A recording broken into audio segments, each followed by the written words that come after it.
What's going on, everybody? Welcome back to LTL Media. We're here live, and I'm actually going to be able to catch court finally. Today has been an absolute disaster for me. I've been running all over the place, and I've just missed every time court has come in session and out of session. So I'm glad I'm back here for the afternoon, and it's wonderful to see all of you here for hanging out here on the channel. I know there's a million people streaming this today, but for the people that do come in here, I appreciate it. And I try to get the best audio here, try to be as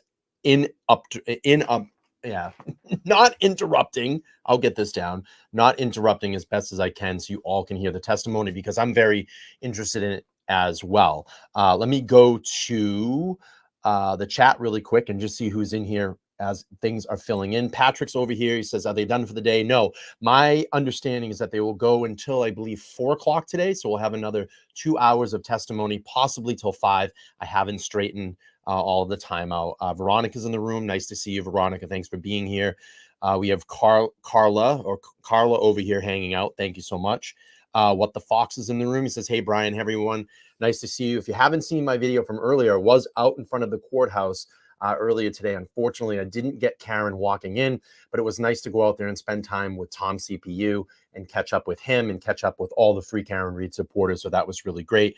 Beach Life's in here. Thank you for hanging out for the rest of the day. We're going to check out the rest of the court session here. Dina Jam is in the house. She says, hey, everybody. So it does look like court is starting to resume. I'm going to speed up here a little bit, but I found something very interesting before. I think we're watching the fan again. But let me just see what the feed looks like. All right, feed is not live, but I want to go back and show you something that Law and Crime Network actually filmed earlier, if you haven't seen this. And I found it extremely interesting that they have Karen Read's SUV out there, which is something I've never seen before, brought back to a crime scene. But the other interesting thing, too, is the tail light has been completely taken out. And for me, if a jury was to see that, would that not, in your opinion, in my opinion, would that not be misrepresenting the evidence in this case? What do you think about that? Do you think that's a misrepresentation of evidence? If you think it is, drop a 1 in the chat. If you think that it's fine and it should be allowed, drop a 2. But my personal opinion, that is misrepresenting evidence. Misrepresenting evidence. Let's pull that up real quick. And I'm going to see here. I think it's a complete misrepresentation of the evidence. And let's bang this out here. Check this out. And we'll play this. And when it resumes, we will go back to that. Total misrepresentation of the evidence.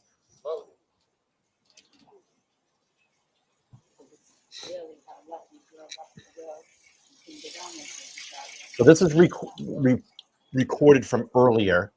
We're just waiting for court to resume, but I wanted to go back and watch this because it's like, wait a minute, they're showing her taillight completely out. And that's not the case. Definitely not the case. Look at all these ones all day. 1 all day. Look at this. Misrepresentation of the evidence. Sorry, Zip. Look at this.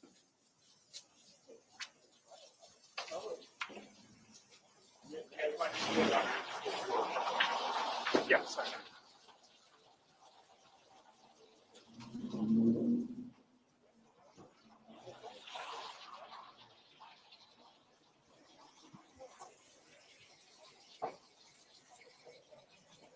Yeah, the whole tail light's out, right? Cracked tail light, the whole tail light's out now. That's a huge misrepresentation of the evidence, in my opinion. Unbelievable. And you can see that they are railroading him, railroading Karen.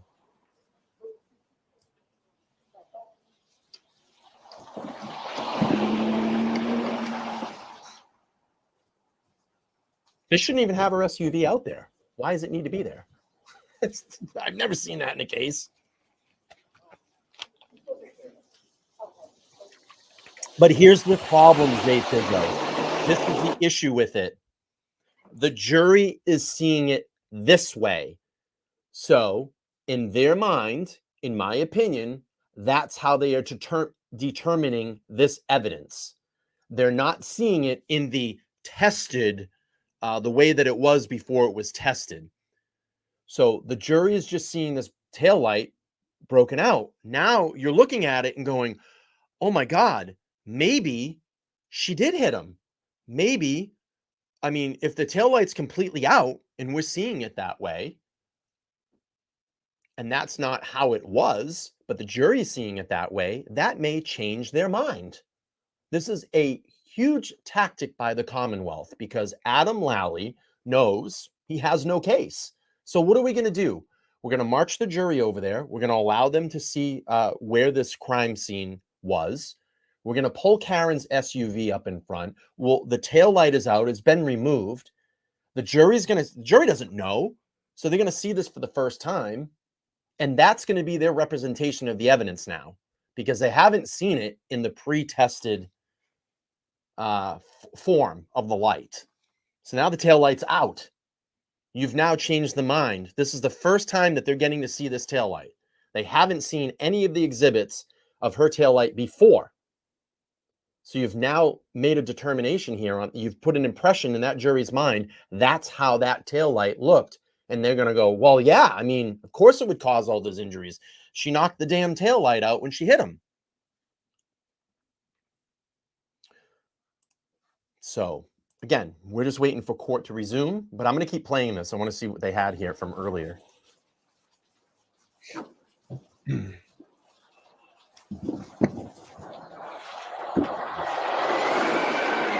Yeah, right. Great point, Sammy. But don't let them see the pictures of Katie and Caitlin together. Absolutely. Great point.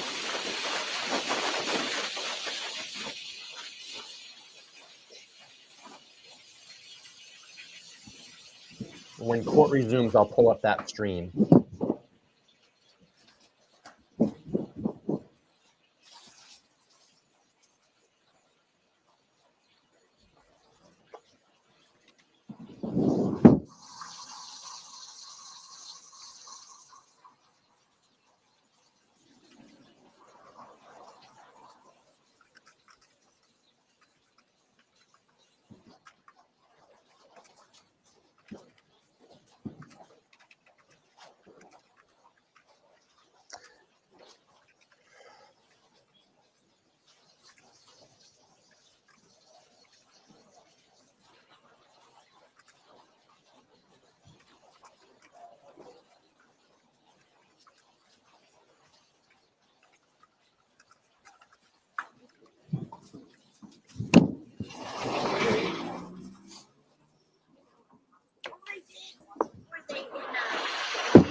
All right, we're just waiting for court to resume. Once that resumes, I will go back to the live feed. Appreciate everybody being in here.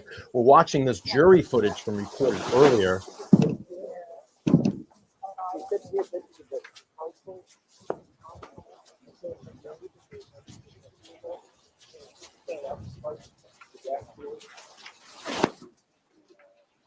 Jeez, steady that camera. I'm getting dizzy.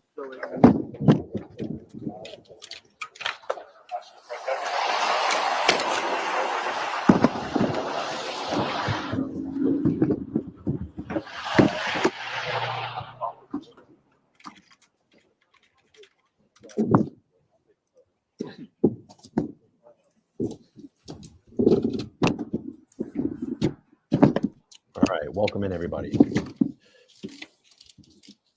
We're just waiting for trial to resume. I appreciate you, everybody coming in. Smash that like button as you come in. I appreciate it.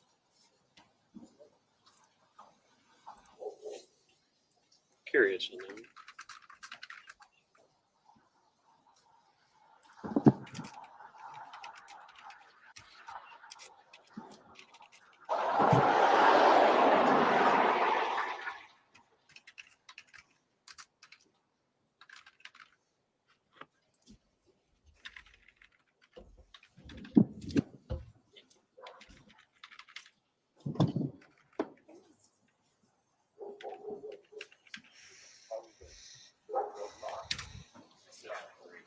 So I have a poll at the top. I don't know if you've all seen that so far, but I'd love you to take. Oh, good afternoon. Oh, we're just watching some recorded video earlier of the crime scene walkthrough. No court yet. We're still waiting for that to pop up. Something to do, right? Yeah, exactly. We may get a guys, cool guy. Okay, yeah.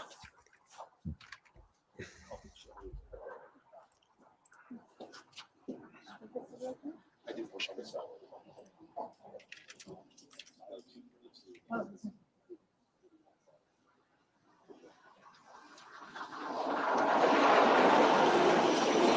Unbelievable. Why would you show that? Yeah, I wouldn't touch it. You're right.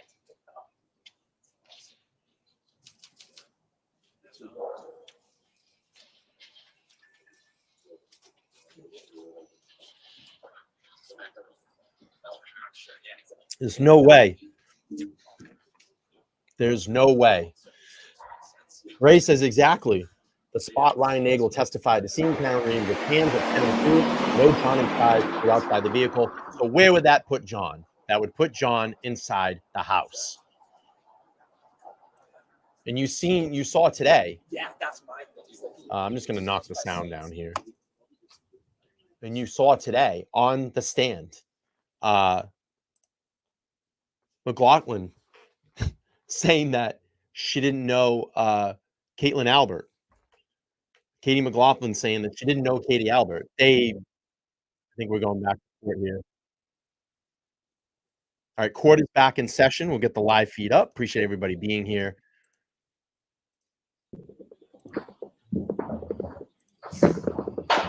Sound. Here we go. Court is in session, please be seated. Wow. All right. Not me, that is- Why don't we get the lieutenant back up here? Thank you.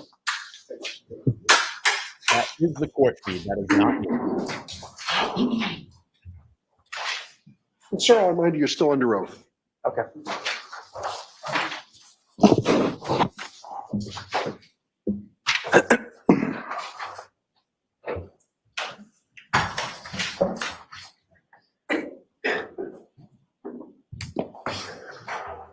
All right, the Long Crime Network seems to be having a problem with their feed. I'm going to see if I can find a better stream here. Okay. Yeah, Long Crime's having an issue. I'm going to go to 10. Give me a moment. I'm going to pull that up. Specify that you don't recall sort of specifically anything as far as clothing. Here we go. Is that correct? I was not paying attention to the clothing. And so to that point, what were you paying attention to at that?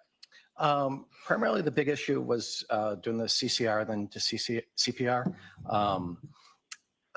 We're trying to resuscitate the person as best we can. We know with the hypothermic patient, it's very difficult. It's a longer treatment protocol than a typical cardiac arrest because we have to do the CPR for an extended period of time. We have to get the patient warmed up. So the clothing is just quickly removed versus examined or looked at.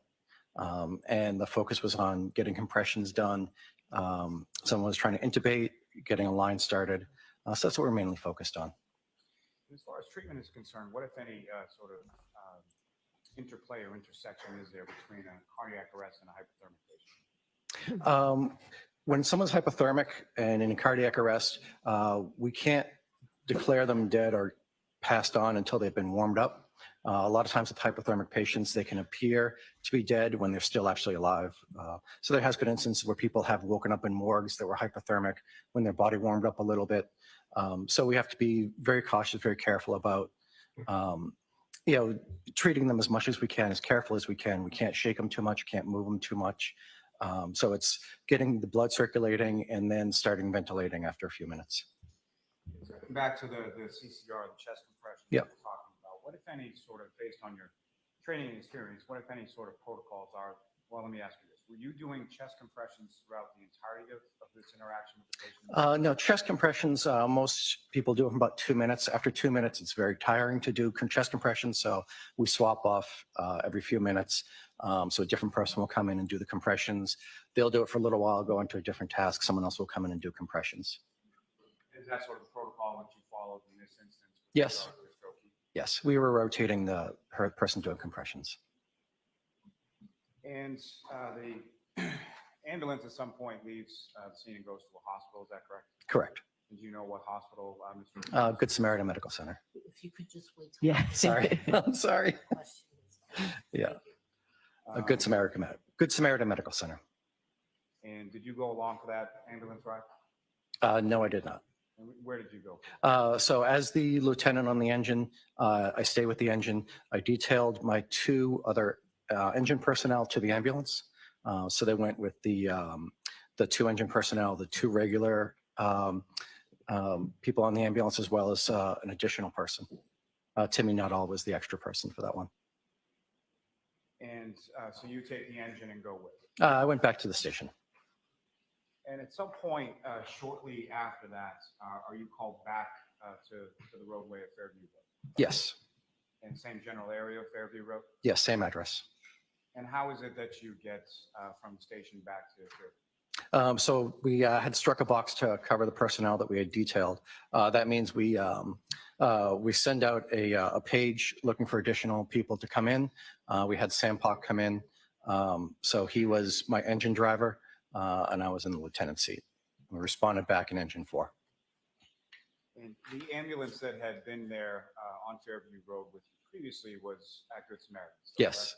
Yeah. A call like that takes an extended period of time, even at the hospital, to assist them there. So we had to get an ambulance from Station 2. And if you know, who was on that ambulance from Station 2? That was Jason Becker and Dan Whitley. Now, with reference to this particular call, what, if anything, was this secondary dispatch with regard to? So this call was for Section 12, which is someone in having a psychological issue. And do you know who that Section 12 was in regard to? Yeah, this was for Karen Reed. And at some point, you go back to the scene along with the engine and the second ambulance from Station 2? Yeah, so the engine got there first. The ambulance coming from the other station, so it was a couple extra minutes before they got there. And when you arrived, who, if anyone else, is sort of on scene on Fairview Road at that point? The police were still on scene. They had never left. So initially it was me, Sam Pock, and the police. So I went up to try to get the backstory of why we're doing a Section 12 and what was going on. And at some point, well, when you first arrived, without regard to what was said to you, but who, if anyone, do you speak with to sort of try to gain this information or backstory? When I got onto the scene, I talked to the police that was there. Who'd you talk to, sir? The police officer who was there? Yes, sorry. And do you recall specifically who that police officer was? I really did not pay attention to the individual officer. And at some point, do you have a conversation, or what, if any, conversation do you have with the patient in this case, the defendant, Ms. Reed? So it was when we identified Karen Reed as the patient, the ambulance arrived shortly after. We started talking to her and trying to get her into the ambulance to talk to her further. And just to be clear for the records, when you say Ms. Reed, do you see her in the courtroom today? Yes, she's right over there. That's a record reflect identification of the defendant by the witness? Yes. Thank you.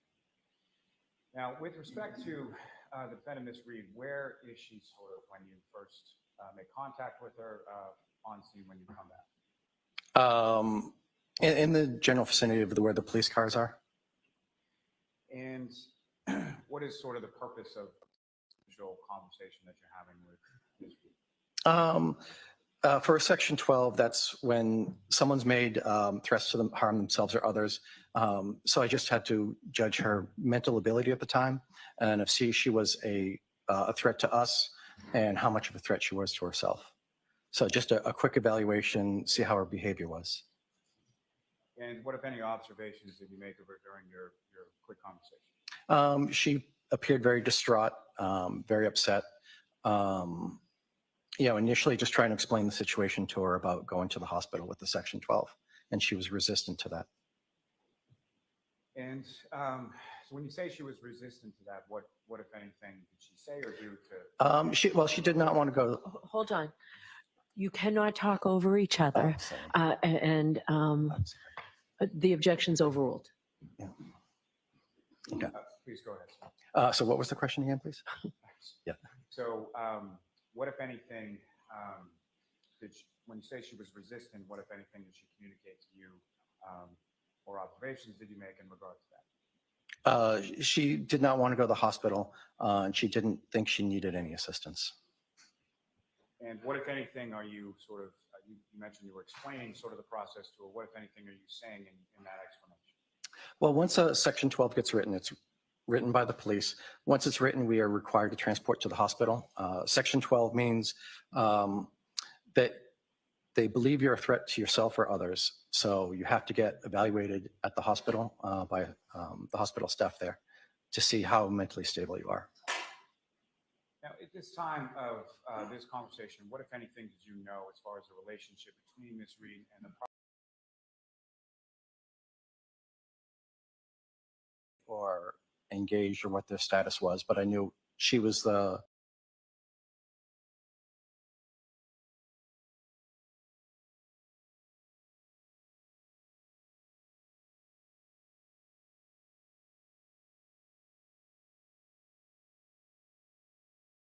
asking or saying in reference to Ms. Jones? She kept repeating, "Is he dead? Is he dead?" She seemed very concerned about that. We're trying to explain to her that we cannot declare him dead. He's being evaluated. He's being treated. They're trying to treat him the best they can. And as far as when she's stating these things to you, is this, as far as the sort of tonality of her voice while she's stating these things to you, can you describe that? She was very up and down. It was a repetitive conversation with her. She's obviously experiencing a lot of different emotions. So just her emotional state was all over the place. And as far as this sort of second time that you're on scene, about how long period of time are we talking? That was about between 15 and 20 minutes.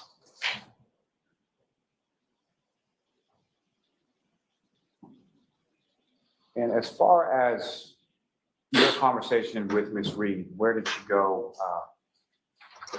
Did you stay with her sort of the entire time that she was on scene that second time, or?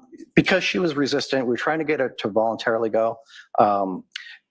If someone voluntarily goes, even with the section written, they're released a lot quicker.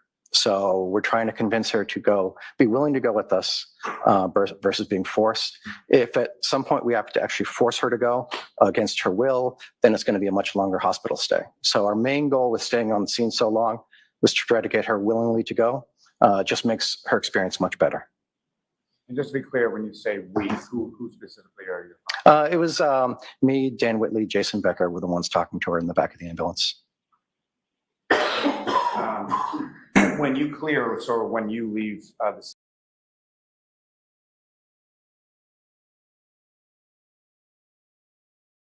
Samaritan, we also detailed Sam Park as the driver. so the gentleman who had driven, or the firefighter that had driven you in the engine to the scene that Yep. drives the ambulance away. Yes, correct. Would you say his name again, please? Sam Park. Sam what? Sam Park. Spell it, please, the last name? P-O-C-H is the last name. Oh, okay. Thank you.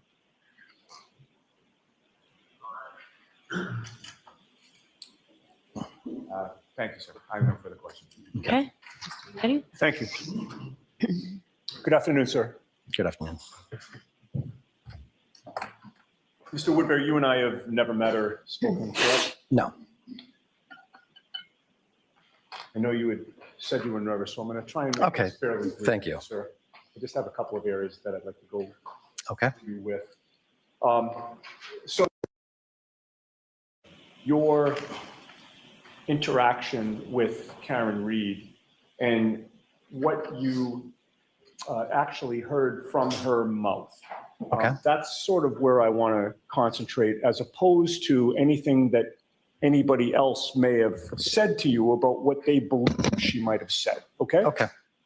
And it seems to me that your main interaction with her was not when the initial call came in to respond to, a man who was unresponsive in the snow. It was after you went back to the station in the engine and then came back to the scene for the purposes of the Section 12 that you described. Would that be fair to say? And when you came back to the scene for the Section 12, it's also fair to say that the Section 12 issue was your focus, correct? Correct. You had an order in hand, correct?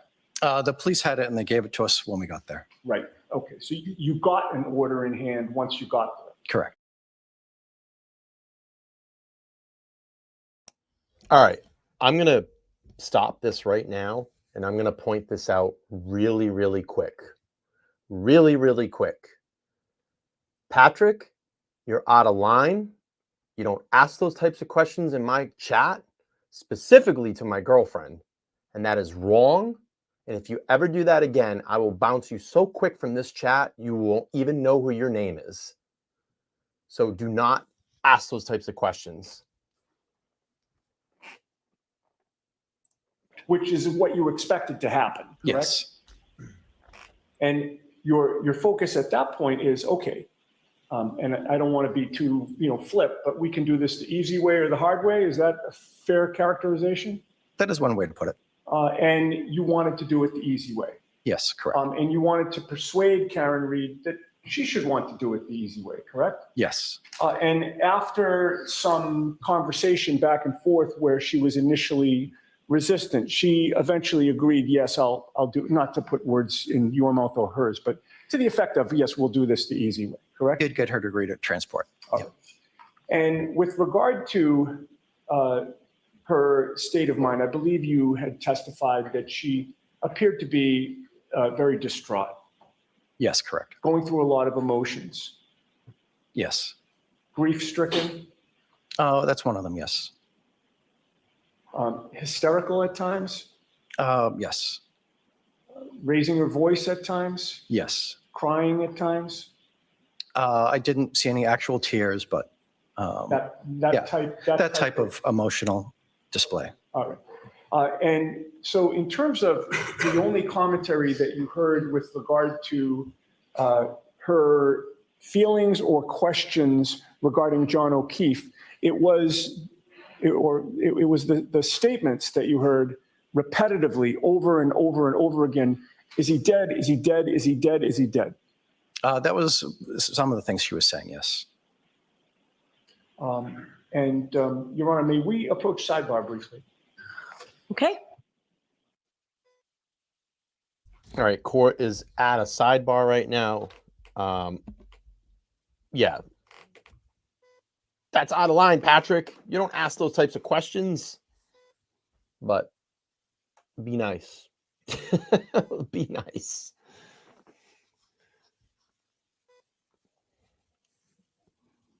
Okay, we're just gonna wait. Sidebar is in session. And I like Patrick. That's a no-no in the chat. Just be a behaved man. I don't even know who's on the stand right now. I apologize. I forget who's being crossed. We keep losing the feed here from CBS News. They keep coming in and out. Maybe someone does know here who's being crossed. I believe it's one of the police officers or EMTs. I think it's the EMT. The CBS Boston news feed is terrible. Great sound, but thank you, Lieutenant Woodbury. Thank you. Thank you. Appreciate that. I'm sorry. I've lost track. I literally have been bouncing all over the place today. And every time I've come to stream the trial, I miss it. I finally got here. So, yes, this is Fire Lieutenant Woodbury. Thank you. I've been kind of out of the loop with testimony today, except for McLaughlin. She lied. She's a liar. She's a liar.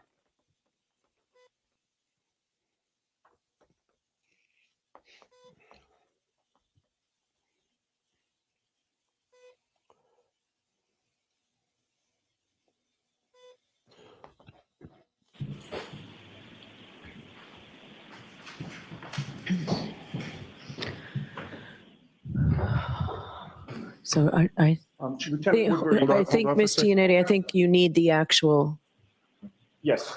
I was going to ask a couple of questions first and then grab it. but it's right there for when you need it. Lieutenant Woodbury, on your direct examination, you testified a bit, and I don't want to block a jury here. I'm sorry. You testified a bit about the injuries that you observed on John O'Keefe when you first arrived at the scene, correct? Yes. You testified about the swollen eye, Yes. and you also testified about I'm playing. the scratch marks that you saw on his forearm, correct? Correct. I'd like to show you, I'm going to approach in a minute to show you what has been marked M for identification. And when I hand it to you, please keep it to yourself and look at it, and then look up at me when you're done, okay?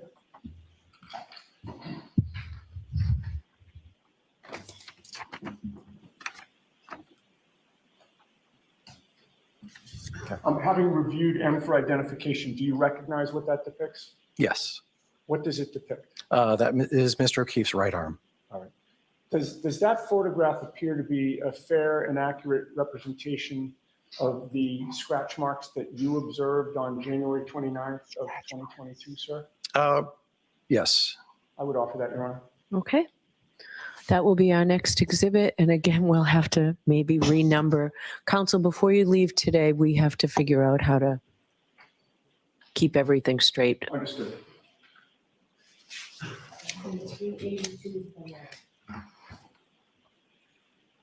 And with the court's permission, Your Honor, may I have that published on the screen for the jury? Yes.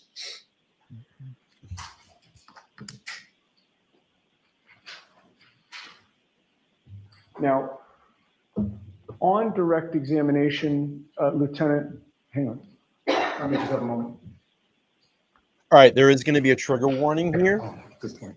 They are showing the arm picks. So I just want to let everybody know there is a trigger warning.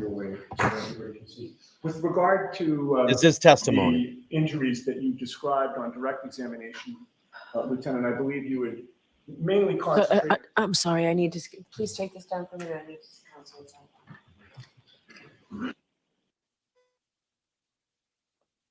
Why are we not showing the injury?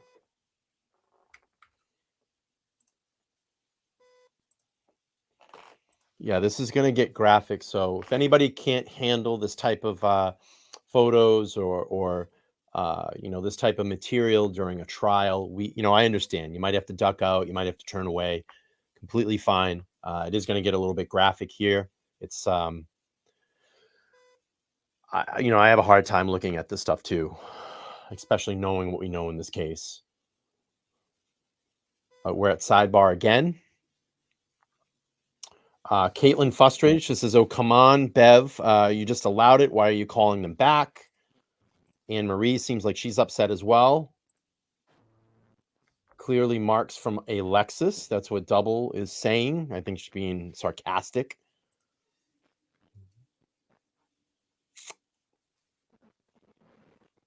Jay says, "I don't think she's going to let them see it.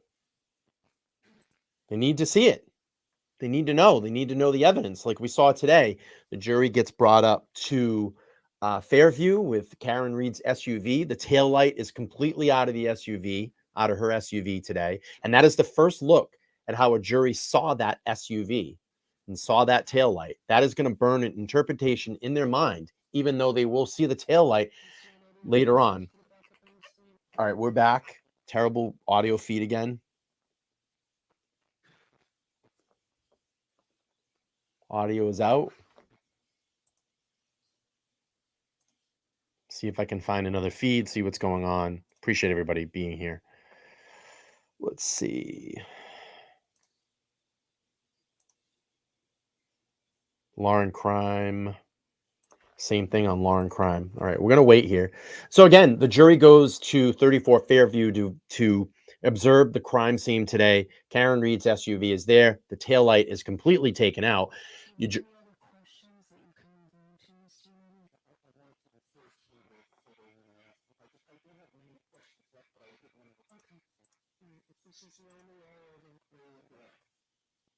All right, that's not my feed.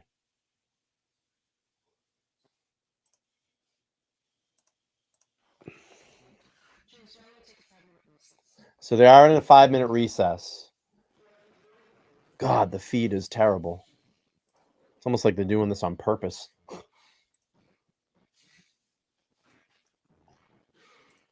So we will wait. Fan is back. I will go live again. And, again, jury shows up today. They see Karen Reed's SUV for the first time, the taillight completely out. And, when I think about that, and I'm just going to mute this for now because there's no audio and I don't want to hear the beeping. When I look at that and I interpret that, jury sees that car for the first time and they're seeing it with the taillight out. That to me, in my opinion, is a misrepresentation of the evidence. That is not the condition because they said they took the taillight out to test it, to do fingerprint analysis, to do DNA analysis, but the taillight was not in that condition when they originally took that SUV. So Jerry's going to see that for the first time, and they may make a determination and go, wow, I mean, she really whacked him or hit him. And, look at it, completely knocked out the taillight. That's how hard she hit him. That's how a juror could be thinking. To me, it's a total misrepresentation of the evidence. So we'll wait here. We're in a sidebar. We'll wait for the court feed to come back up. Terrible audio all of a sudden with CBS News Boston. What do you all think? Do you all think here in the chat that is a misrepresentation of the evidence to the jury for the first time seeing Karen Reed's SUV in person, seeing that taillight completely removed? If you think that's a misrepresentation, let me know by typing a 1 in the chat. If you think that it's not, and you think that they are interpreting the evidence the properly, drop a 2 in the chat. Let me know. Let's take a vote here. 1 if you think it's misrepresentation. 2 if you think it's perfectly fine. Let's take a vote. Lots of 1s so far. I haven't seen any 2s. I'm just wondering if Karen's going to be able to get a fair trial here. Bev has stopped this case in sidebar. I mean, this is probably the most sidebars I've seen in any case within what? We're in day 4 here? Day 4?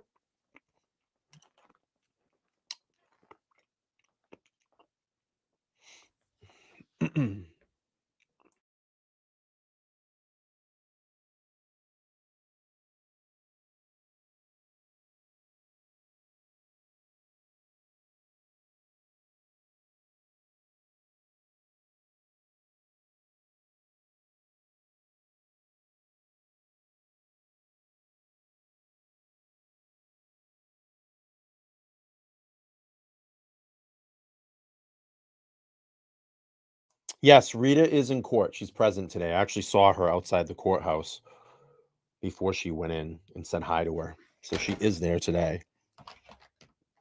Again, we're at a sidebar here. Appreciate everybody coming in. Please smash the like button if you haven't. Please subscribe as well. Like, share the stream. Let's push it out there into the evil algorithm. And again, I appreciate everybody being here today. I know I've been kind of all over the place. I actually was at court this morning and I did about an hour stream outside. Unfortunately, I missed Karen walking in today, but I did get to hang out with Tom and catch up with him. And if you want to go back and watch that, I actually interviewed Nathan, Karen's brother. He had a good 5 to 8 minute conversation with us. It was very, very nice. It was a nice opportunity to finally shake his hand and formally get introduced. So that was nice. So please go watch that stream later. So Northeastern says Northeast Whitewater says I hit a deer at 30 miles an hour and tore the truck apart. Small deer, like 80 pounds. Yeah. All right. Looks like they're coming back here. We're going to bring the feedback up. Hopefully the audio is better. If not, I'm going to have to bounce over to another stream. Let's see what they got because the audio has been terrible. Oh, they're still at sidebar. So we'll wait. A lot of snags today. I feel like court's been pretty all over the place.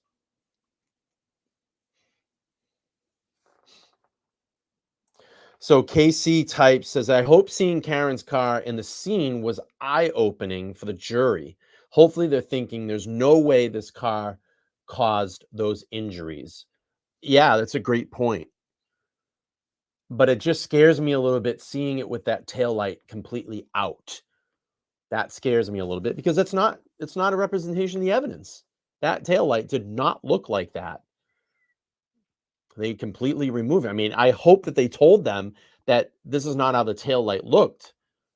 It was taken out for testing. I hope they understand that.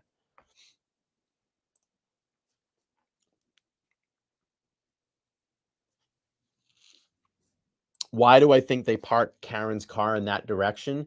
What way it was facing towards 34, 35, 36 Fairview? All right, something's going on. Did they pull the jury? Let's see. The jury might be getting pulled. Why is the jury not seeing this? This is not a fair trial. Is the jury pulled? You got to be kidding me.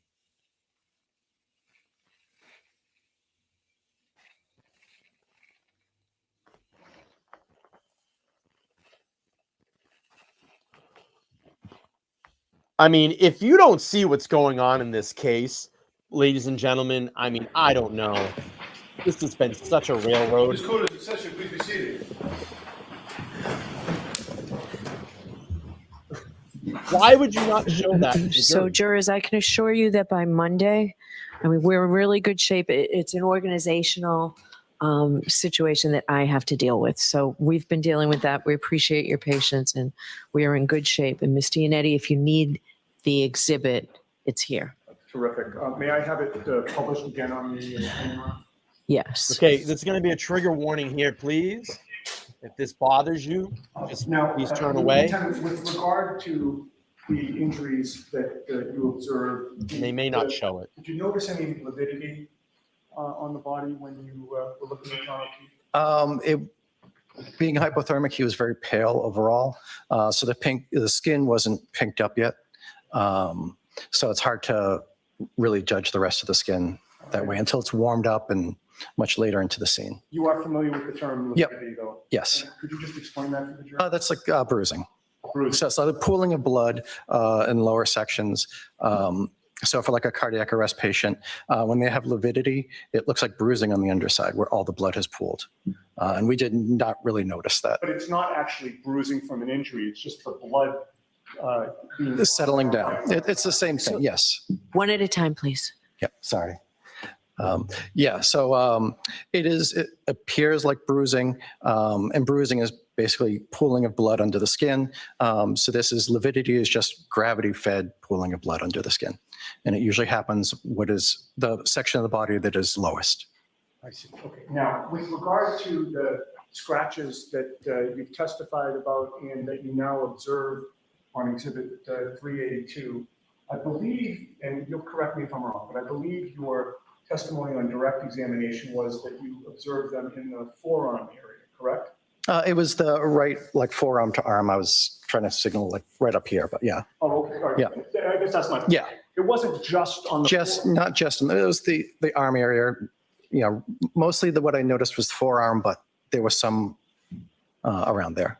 Okay, so Yeah. it wasn't just below the No, elbow. it wasn't up just below the elbow. There was some above the Yes. elbow as well? Yep.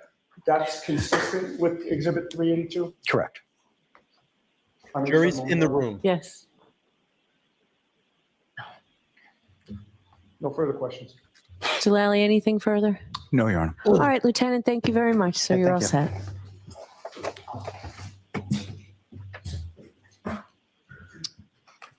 Your next witness, Mr. Lally. Yes, Your Honor. The Commonwealth would call Mr. Daniel Whitley to the stand.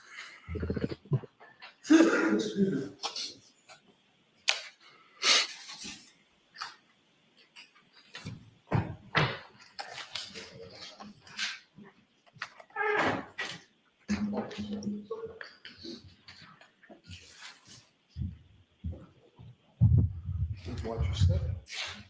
Courtroom, raise your right hand, please. Just tell us whether the evidence given in the court and during the case now and here is for the truth, the whole truth, and nothing but the truth, so help you God. I do.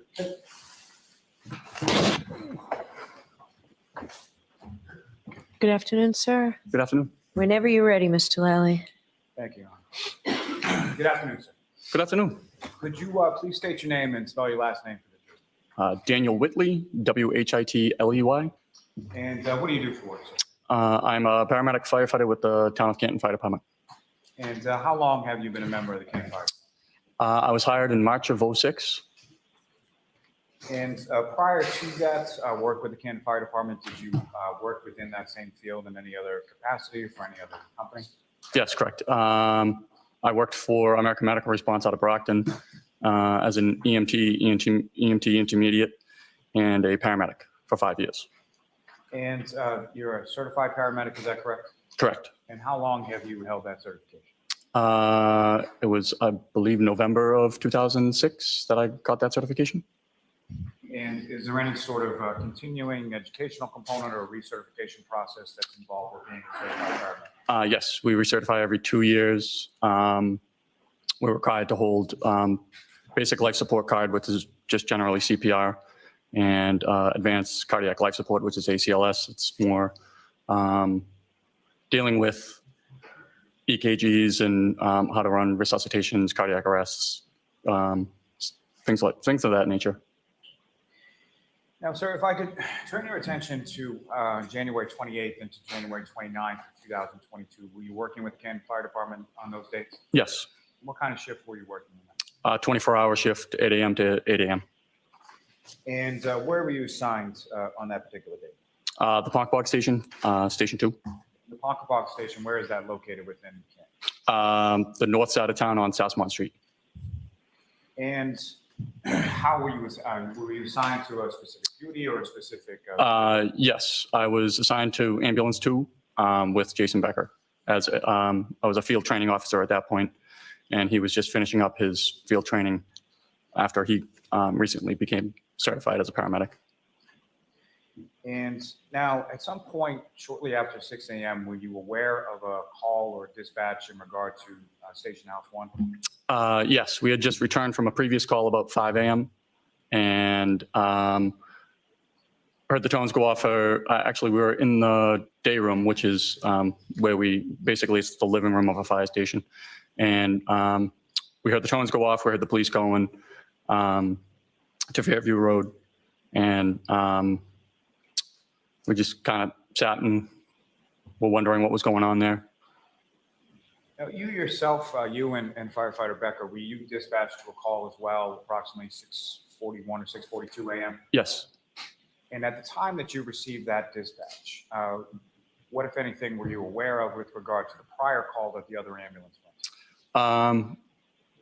So when the tones go off between the two stations, we're able to hear what the dispatch complaint is, what they're going for, and it came in as, I believe, CPR in progress in the snow or something to that regard. So we knew that was a fairly serious call that Station 1 had gone to. Now, when you received your dispatch at approximately 6:42 a.m. or so, what was that call in regard to, and where did you respond? We were dispatched for a Section 12. And as far as your assignments within the ambulance between yourself and Firefighter Becker, with regard to this call, who was doing what? I was driving. He's what we call the tech, the lead paramedic on the case. That's just generally how we operate. And from your response, or your driving from Station 2 to Fairview Road, what, if anything, did you observe or experience en route in between the two? At that point, it was snowing pretty heavily. We were coming down Chapman Street, getting ready to take the right onto Fairview. We nearly slid off the road, making the turn onto Fairview. It was snowing that heavily, and I don't believe the roads had been really plowed or treated or anything like that for us to, so it was pretty slippery. Now, in addition to ambulance number 2 that you and Firefighter Becker were in, what, if any, other sort of vehicles or apparatus was dispatched to this call as well? There was engine 3, which is the District 1 engine, and at least 2 police cruisers. And then another gray SUV kind of further down from where we parked. Now, when you arrive in this area on Fairview Road, what what, if anything, do you sort of observe as far as who's there when you arrive? When I got out, my Lieutenant Woodbury and Sam Park were there. And they were on the engine, is that correct? They were on the engine, correct? Now, beyond sort of the personnel from your departments, you mentioned that there were some police officers there as well? Yes, Mulaney and Saraf, and then two other females, at least two other females. And the other two females, where were they when you first sort of get out of the ambulance? A few yards ahead of us, a few dozen yards ahead of us, I'd say. And were there any other vehicles beyond sort of first responders that you observed on? Just that other gray SUV. And so I guess my question is, where were the two females that you observed in relation to the gray SUV? Near it, maybe in front of, maybe one was inside. There were three females there. And at some point while you're on scene, you learned the identity of your patient, correct? Yes, And what was the name of the patient? Karen Reed. And you had some conversation with Karen Reed that day, is that correct? Yes, And do you see Karen Reed in the courtroom today? I do. Could you just describe as to where she's seated or an article of clothing that she's wearing? She's seated right at that table right there. I'm sorry, if you could just point as to where she is. Right here. No, it's just that's record reflect identification. Okay. Now, when you first sort of arrive on scene, who, if anyone, is the first person that you talk to? Lieutenant Woodbury and Sam Park. And following that conversation, who, if anyone, you speak to? Probably briefly Lieutenant Mulaney, but more, I'm sorry, not Lieutenant, Officer Mulaney and Officer Saraf. Now, following your conversation, well, let me ask you this sort of in general terms. When you respond to a call for a Section 12, what is sort of the protocol that you go through in regard to that?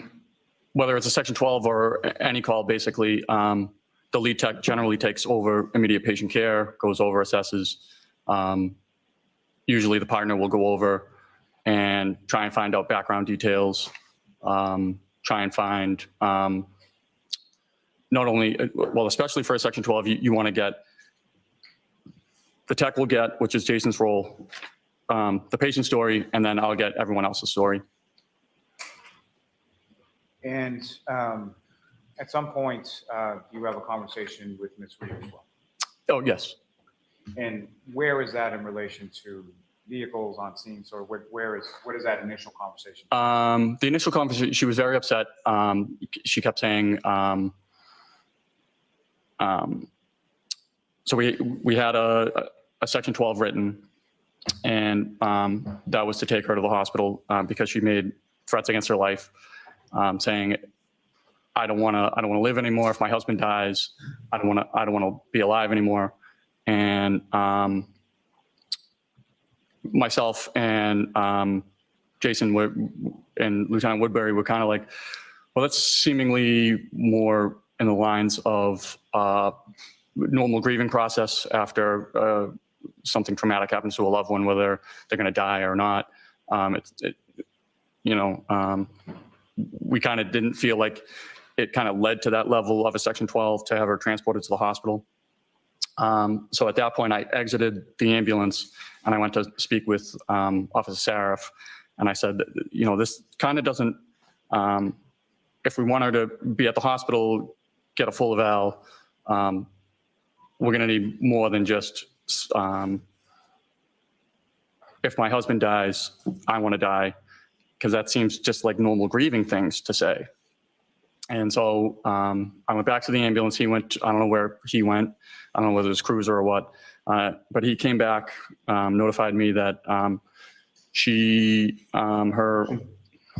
Sustained.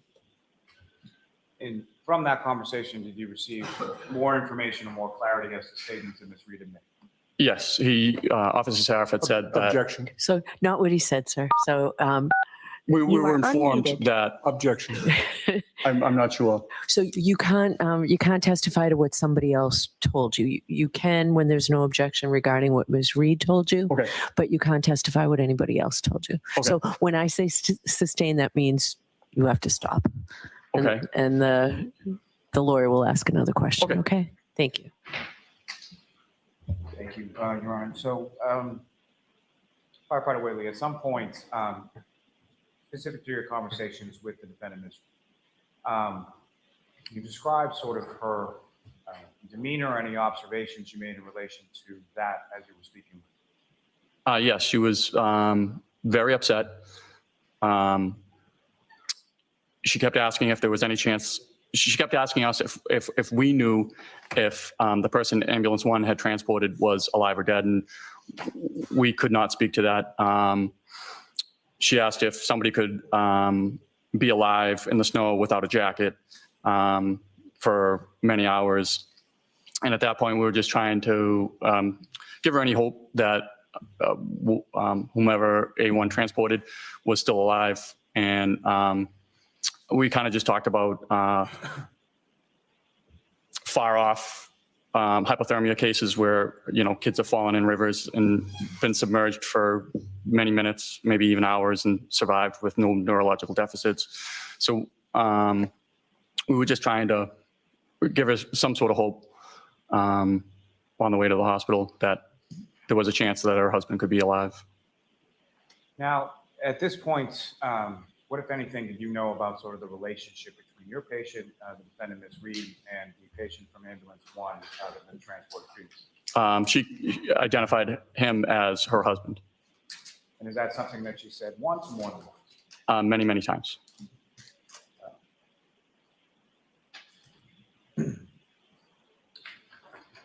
Now, she asked you some questions about his status and made specific reference to his cloak.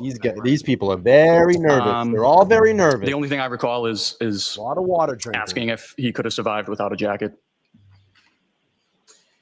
Now, as far as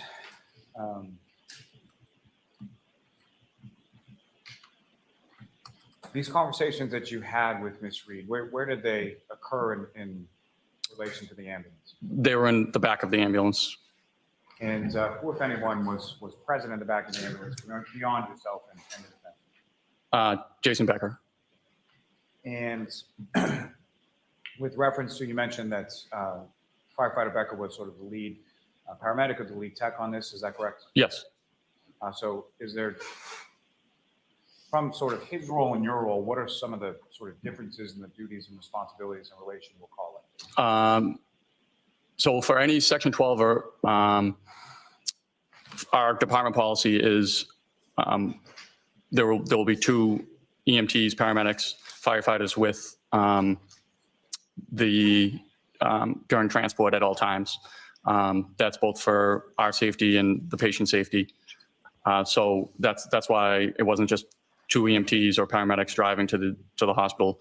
I was in back with Jason, and Sam Park was driving.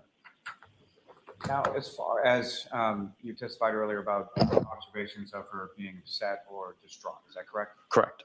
Was that consistent throughout your interaction with her, or? No.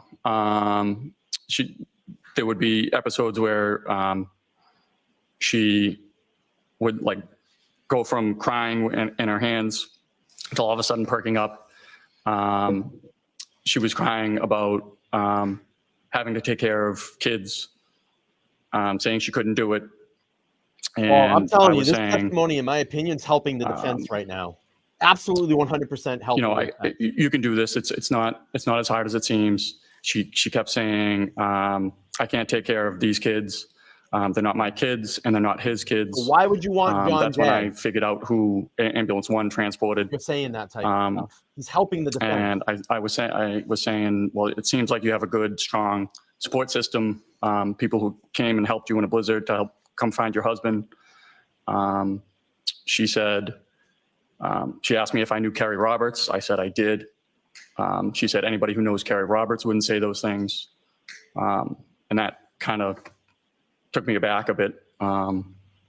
It seemed strange to say something like that after you were just crying because your husband was dead.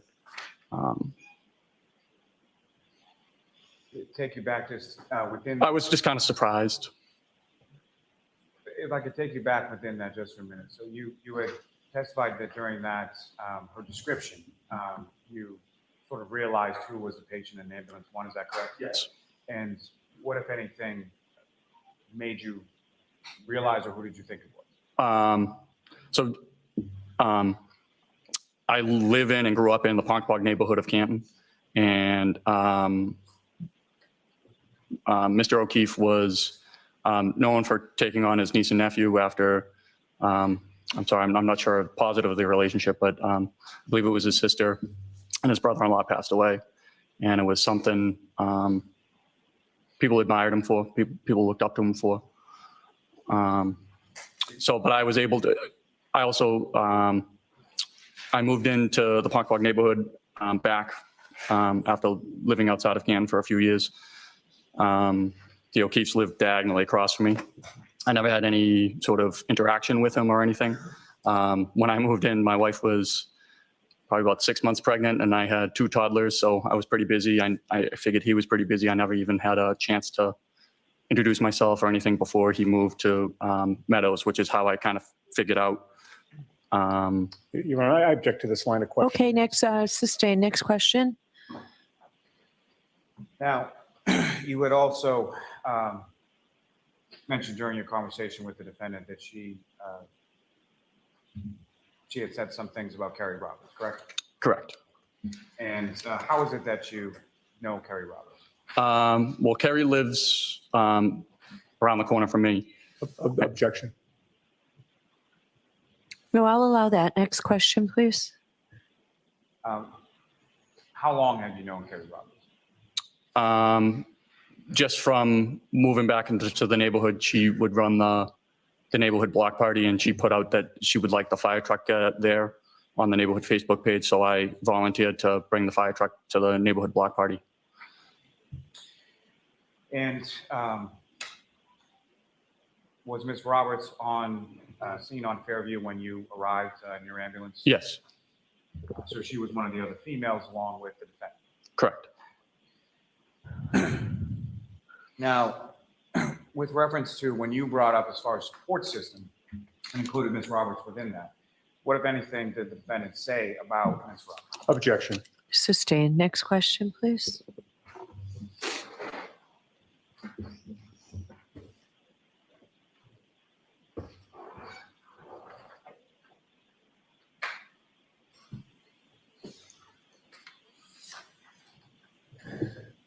Now, this conversation that you had with the defendant in the ambulance, about how long a period of time are we talking about? 20, 25 minutes. And beyond what you've already testified to, what did sort of that conversation consist of, or what was the sort of tone and tenor of that conversation?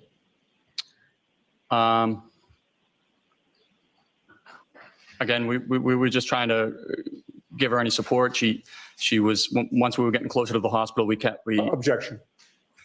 So the tone and tenor. So what can you tell us about that? That's admissible, Mr. Yannetti. Go ahead.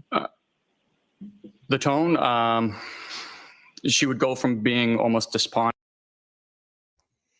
Patrick, thanks for the 2. Listen, you gotta be a little bit here, man. Let me just ask you a question, okay? Let me say that I come to your house, okay? It's not being sensitive, okay? Let me just come to your house, okay? Into your house, and let's say your significant other is standing there. Would it be appropriate for me to turn to them and say, hey, do you have any bikini photos, or do you have any topless, I don't want to get into your dating prefaces, but let's say, do you have a shirtless photo that I could see? Hey, I'm a huge fan of you. I'd love to see those type of photos. That's my point in all of this. You're welcome in the chat. I just don't approve of that type of conversation, specifically towards my girlfriend.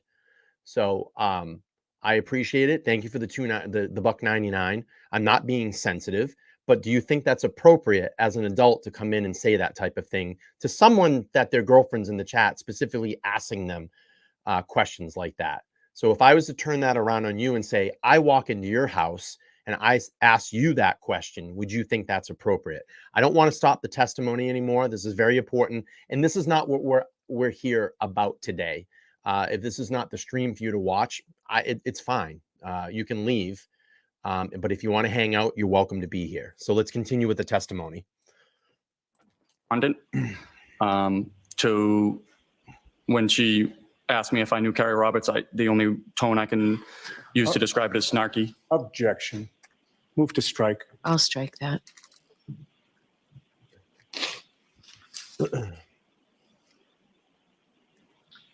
Now, you transported to a Good Samaritan, is that correct? Correct. And when you, during the transport, where are you in relation to Ms. Reed from Carrie Reed to Good Samaritan? I'm sorry, I don't understand. During the transport, Ms. Reed is where within the ambulance? I believe we have what we call a check bench, which is a long bench. There's the ambulance stretcher, and then next to the ambulance stretcher is, we call it the CPR seat. And then that's where Miss Reed sat. And then I was in what we call the airway seat, which is basically like a captain's chair behind the stretcher. And in addition to yourself and the defendant, who, if anyone else was sort of in the back of the ambulance at that time? During transport? Yes. During transport, it was just me, Jason Becker, and Miss Reed. So yourself along with firefighter Becker in the back, right? Correct. Who was driving you in? Sam Park. Now, when you arrived at Good Samaritan, what, if anything, happened? Miss Reed was asking to be able to see John, and I made the decision that I would run ahead to see if that was in the realm of possibility with the emergency room physician there. So I ran ahead. I came into they call it the code room at Good Sam, and I asked if the wife could see the husband. The ER doctor asked if she would be upset. I said if she would be upset if she was allowed to or not. And I said she's going to be upset. I believe she's going to be upset either way. He was asking if she would get in the way of the resuscitation efforts. And I said it's possible. She's very upset. And so once you arrive at the hospital with the patient, where do you go along with Ms. Reed? We escorted her down to we call it the psych hall or the behavioral hall at Good Sam. And about how long was it after you escorted her into the hospital that you stayed with her following that? At least 10 minutes. And during those 10 minutes, how would you describe sort of her behavior or demeanor during that time? Objection. No, he can testify to that. He was giving the nurses a hard time about, I'm sorry, she was giving the nurses a hard time about having to get into a Johnny, about having to submit a urine sample. Even the AR techs went to the physician who was in the code room to see if she could not have to wear a Johnny, and the ER doc said no, if she's in the psych hall, she's a psych patient, needs to be in a Johnny. So at that point, there was just a nurse and a tech. We don't usually leave a psych patient with just a single nurse and a tech. So we decided to wait until security had gotten there before we left. May I have one moment? Yes.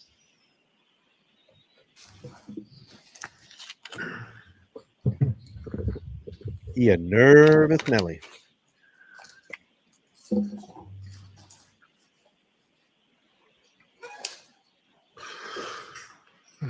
Nothing further at this time, Your Honor. Thank you. All right, Ms. Giannetti. Thank you. Good afternoon, sir. Good afternoon.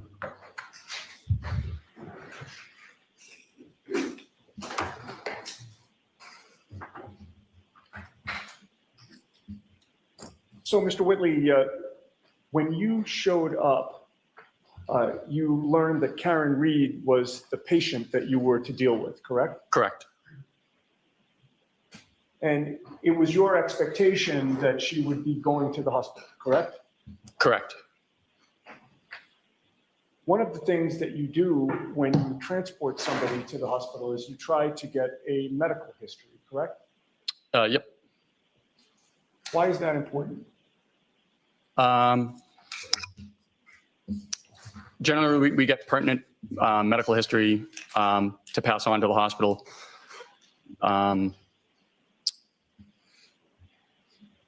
So if something were to happen where the patient wasn't able to describe their past medical history, it gets passed on to the next caregiver, which would be the nurses, doctors at the hospital. Okay. More information is always better than less information, correct? I would say so. And with regard to Ms. Reed, did you take a medical history from her? I assume Jason did. Okay. Did you learn the results of that medical history? You'd have to refer to Jason's report. I may have a moment now. Yes.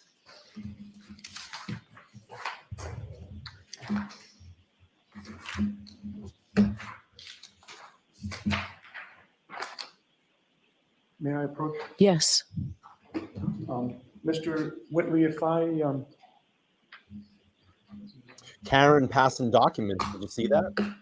Karen passing documents. I'm actually going to show you two documents with your permission. One would be Jason's report. Okay. And you talk about Jason Becker, correct? Correct. The other is a police report from Sergeant Yuri Buchnick. I'm going to give you the second page of that. So let's do them one at a time. Sure. And you've asked for Jason Becker's report, so I'll give you that first, okay? Okay. And when I approach you, I'm going to hand this to you, and I just ask you to look at it silently by yourself. Okay. And then look up at me when you're done. Okay.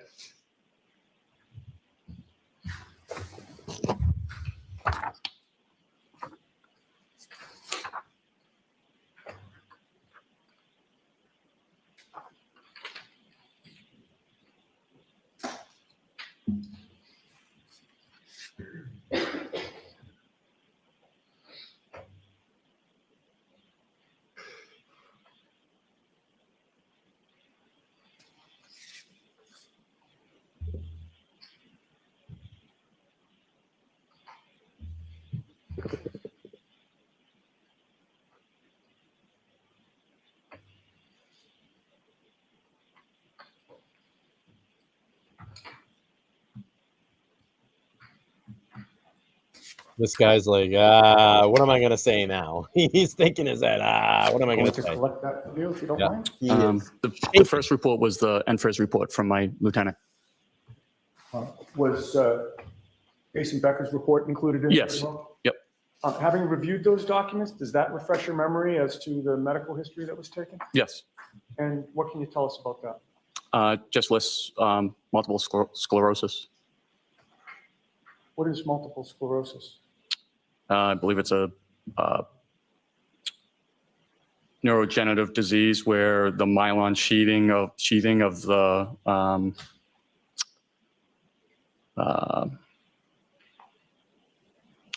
trying to think of the word here, but I don't mean to put you on the spot. you know, I understand. I'm sure you do. It's a disease. It's a disease neurological that's progressive and has neurological muscle control things involved with it.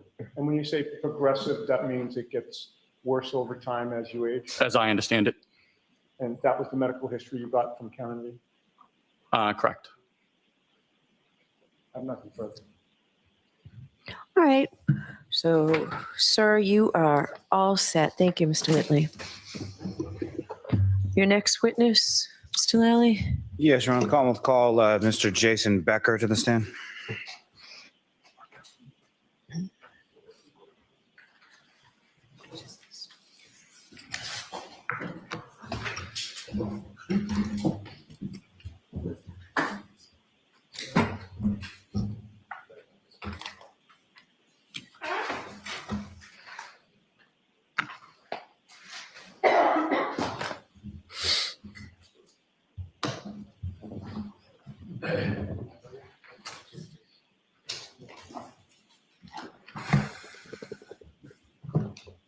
Please watch your step. Face that clerk and raise your right hand. Do you solemnly swear the honesty of the court and jury in the case now hearing shall be the truth, the whole truth, and nothing but the truth, so help you God? I do.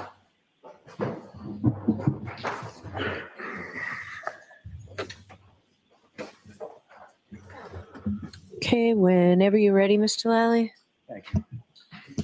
Good afternoon, sir. Good afternoon. Could you please state your name and spell your last name for the jury? First name is Jason. Last name is Becker. Becker. And what do you do for work, sir? I'm a firefighter paramedic, Canton Fire Department. And how long have you been a member of the Canton Fire Department? 5.5 years. And prior to that, what, if any, other employment did you have sort of within that same field? I worked at Found Ambulance and South Shore Hospital. How long did you work at each of those respective positions? Found Ambulance was about 5 years. South Shore Hospital, approximately 3 years. And with regard to South Shore Hospital, what is it that you did there? I was a nursing assistant in the emergency room. And with regard to your work as a firefighter paramedic for the Canton Fire Department, you were a certified paramedic? Yes. And when did you first receive that? For 2021. And is that something that you receive, or when you receive that, is something that goes on in perpetuity, or is that something that you have a continuing educational component or recertification? Con Ed education, you do every 2 years, you have to recertify. Now, sir, if I could turn your attention to January 28th, 2022 into January 29th, 2022. Were you working on that occasion? I was. And where were you assigned? I'm sorry. What type of shift were you working on that occasion? What type of shift? Yes, like what hour to what hour? 8 a.m. to 8 a.m., 24 hours. So 8 a.m. on the 28th until 8 a.m. on the 29th. Correct. And where were you assigned on that day? I was at Canton Station 2, Ambulance 2. And who, if anyone else, was assigned with you to Ambulance 2 at Station 2 on that day? Daniel Whitley, firefighter Daniel Whitley. Now, at some point when you were working on the 29th, shortly after a call for station house number 1. Yes. And what, if anything, were you aware of as far as that earlier call? There was a man down dispatch. CPR in progress. I mean, And at if approximately this doesn't tell 6:41 you that a.m. they're or trying to so, railroad did this you, trial, your come on. station house- Look at this shit. Unbelievable. What? This is the biggest railroading. Someone's flicking a switch right now. Flick it, flick it, flick it, flick it. Oh, possible second. Unbelievable. This is not me. It's CBS. Whitley in Ambulance 2, what, if any, other sort of calls on? You're the wrong crime network.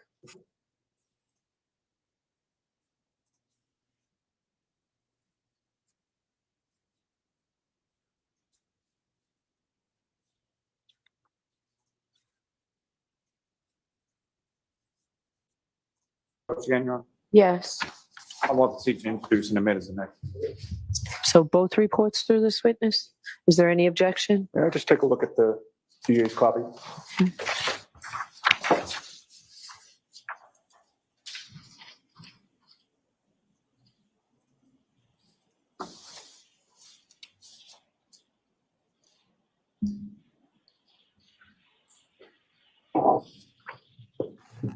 Interesting. Okay. Yannetti and Lally having a conversation. Now they're going to go to sidebar. Another sidebar. All right, let's go up here. I want to look at, I asked earlier in the chat, we're at sidebar right now. I asked earlier in the chat, I asked the question, who do you think has been the most untruthful thus far? Nutbag, McLaughlin, Seraph, or Flametti? And 81% said McLaughlin, and I have to agree. Absolutely. She's trying to say that she didn't know the Alberts. Give me a break. Give me a break. She went to high school with Caitlin Albert. She was in photos with Caitlin Albert, embracing, hugging, giving thumbs up and, shaka signs on the beach. Come on. And you're going to say that you don't know her? You didn't know that that was the Albert's house?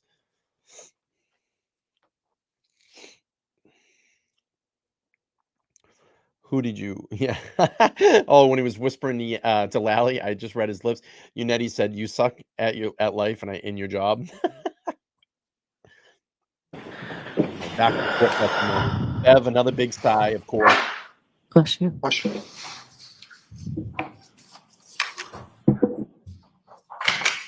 Donna, thank you so much With for that, the then, I $3 would, super sticker. I simply appreciate it. introduce Thank you. that as the next Thanks for the exhibit. support. Okay.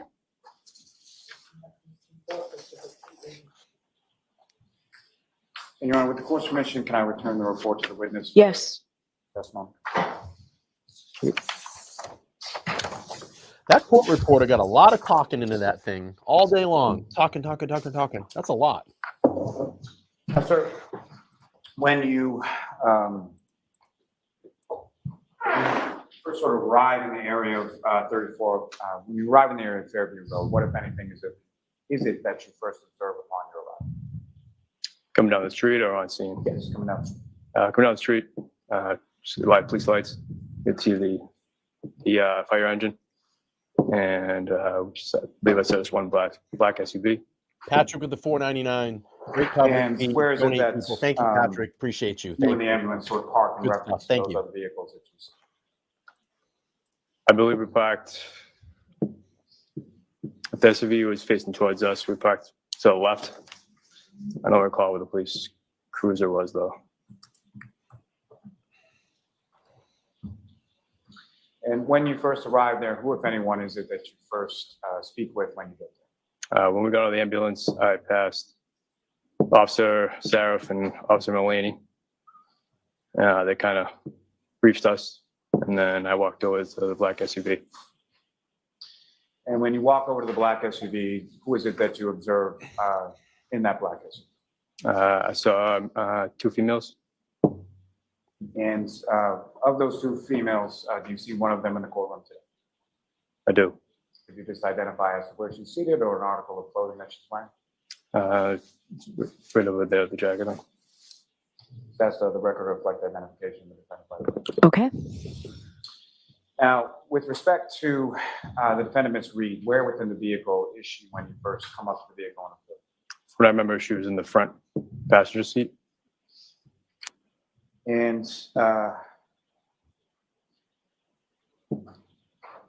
what, if any, knowledge did you have as far as the defendant, Ms. Reed, and her relationship to the earlier call that ambulance 1 had been dispatched?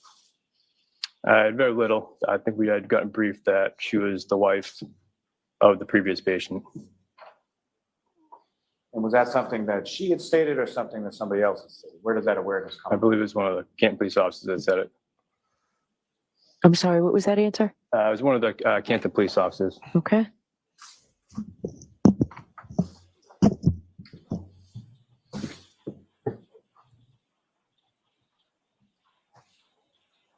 And so when you walk up to the car, what is it that you say to her, or what, if any, conversation did you have with Ms. Reed at that? So I went up to the window and introduced myself and just kind of asked what was going on. And how did she respond to that? She was kind of, she was distraught. She was crying. She kind of told us that the statements she may have made, she didn't mean it because of the current events that she had just gone through. What, if anything, did she say about that? If anything, did she say about what she had gone through? That she had just done CPR on her husband. And so she referred to him as her husband as well? Yes. And this conversation that you had sort of at the side of the SUV, was that through the door, through the window? From what I recall, it was through the window. And at some point, does the conversation move to the ambulance? Correct. About how long was the conversation at the vehicle before the conversation shifted to the ambulance? 5 to 10 minutes. And as far as your dispatch for a psych or a section 12, correct? Correct. Can you explain to the jury sort of that process, just in general terms first, as far as what does that process entail?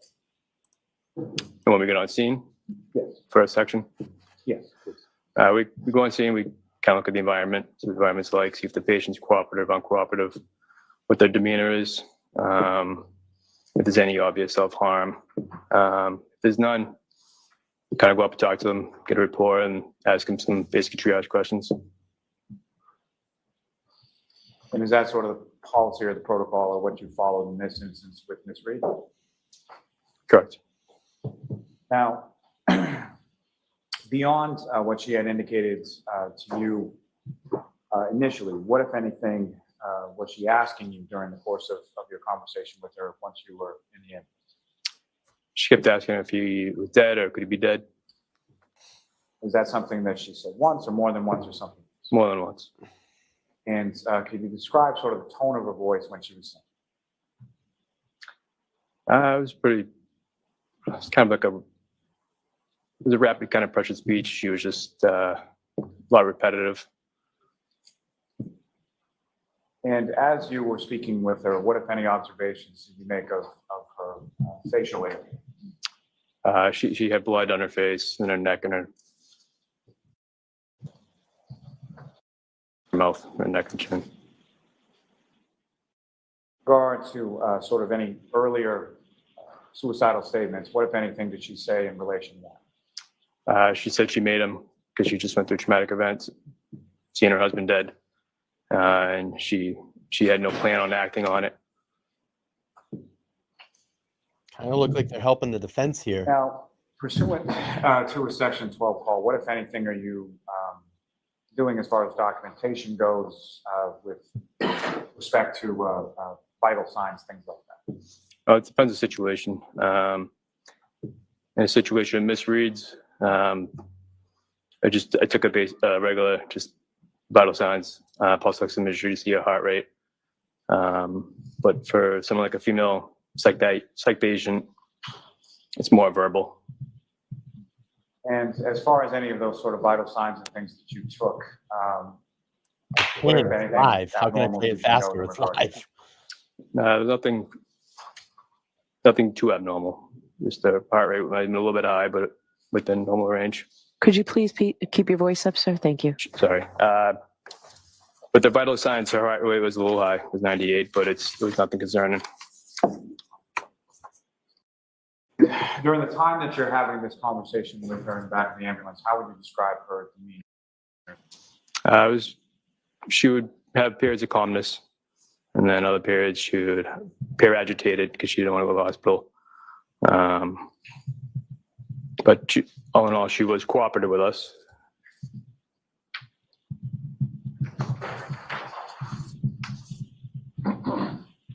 Now, at some point, she's cooperative, correct, and agrees to go? Eventually, yes. When you say eventually, was there some conversation related? We kind of mentioned to her basically what a Section 12 is. And unfortunately, she'd have to come with us involuntarily. So you're explaining the process to her, is that correct? Correct. Eventually, she agrees to go, correct? Correct. And as far as the transport goes, who, if anyone, is in the back of the ambulance with her during the transport? Me and Firefighter Whitley. And who, if anyone, was driving the ambulance to the hospital? Firefighter Park. And which hospital did you transport Ms. Reed? We went to the Good Samaritan Hospital. Now, during the course of transfer to the hospital or transport, what, if anything else, did Ms. Reed say with reference to children? She was talking about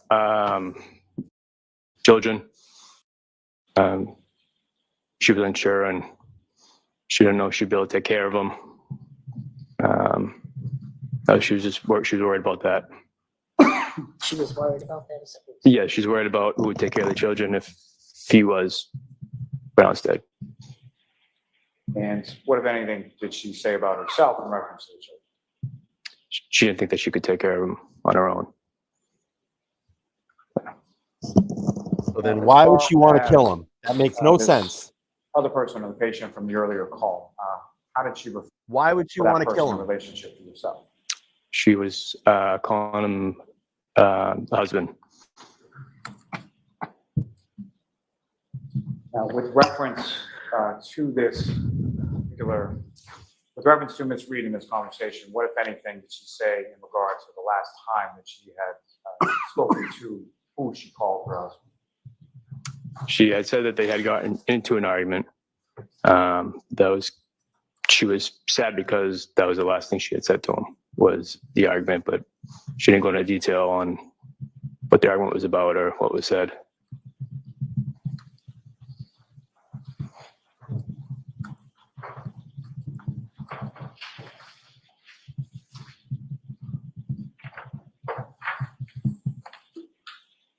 Now, with regard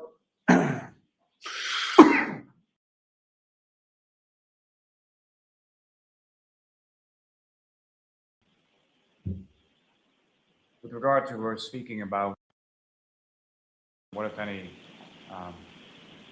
further conversation did either yourself or firefighter Whitley have with her in regard to that? With children? Yes. I don't recall.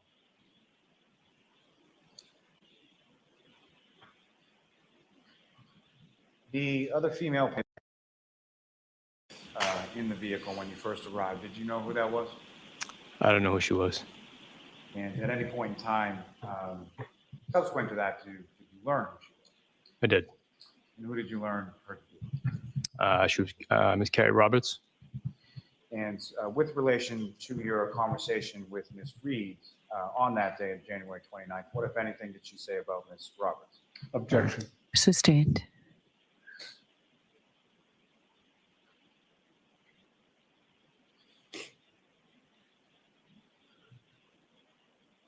The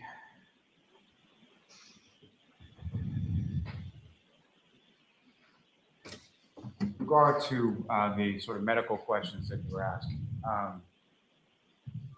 from those medical questions, what, if any, questions would you typically ask someone with relation to consumption of alcohol or drugs? Well, probably part of the psych assessment, I asked if she had taken any drugs or alcohol, and she had denied it at that point. She said that she had not, correct? Correct.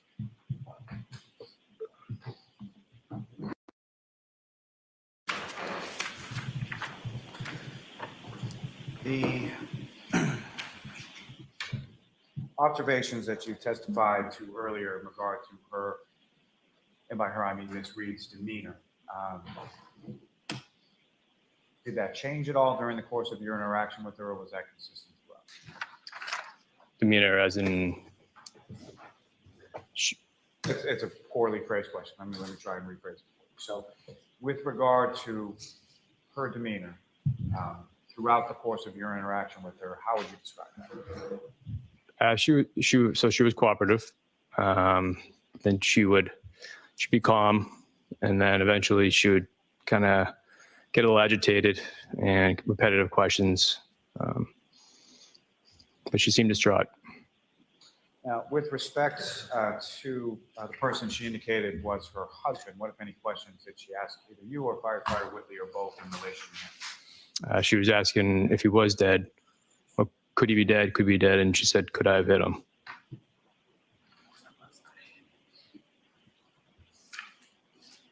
Was that something that she asked once or more than once? It wasn't a lot. It was more of, could he be dead? Could he be dead? So somewhat repetitive, is that correct? Correct. Just one moment, Your Honor. Yes.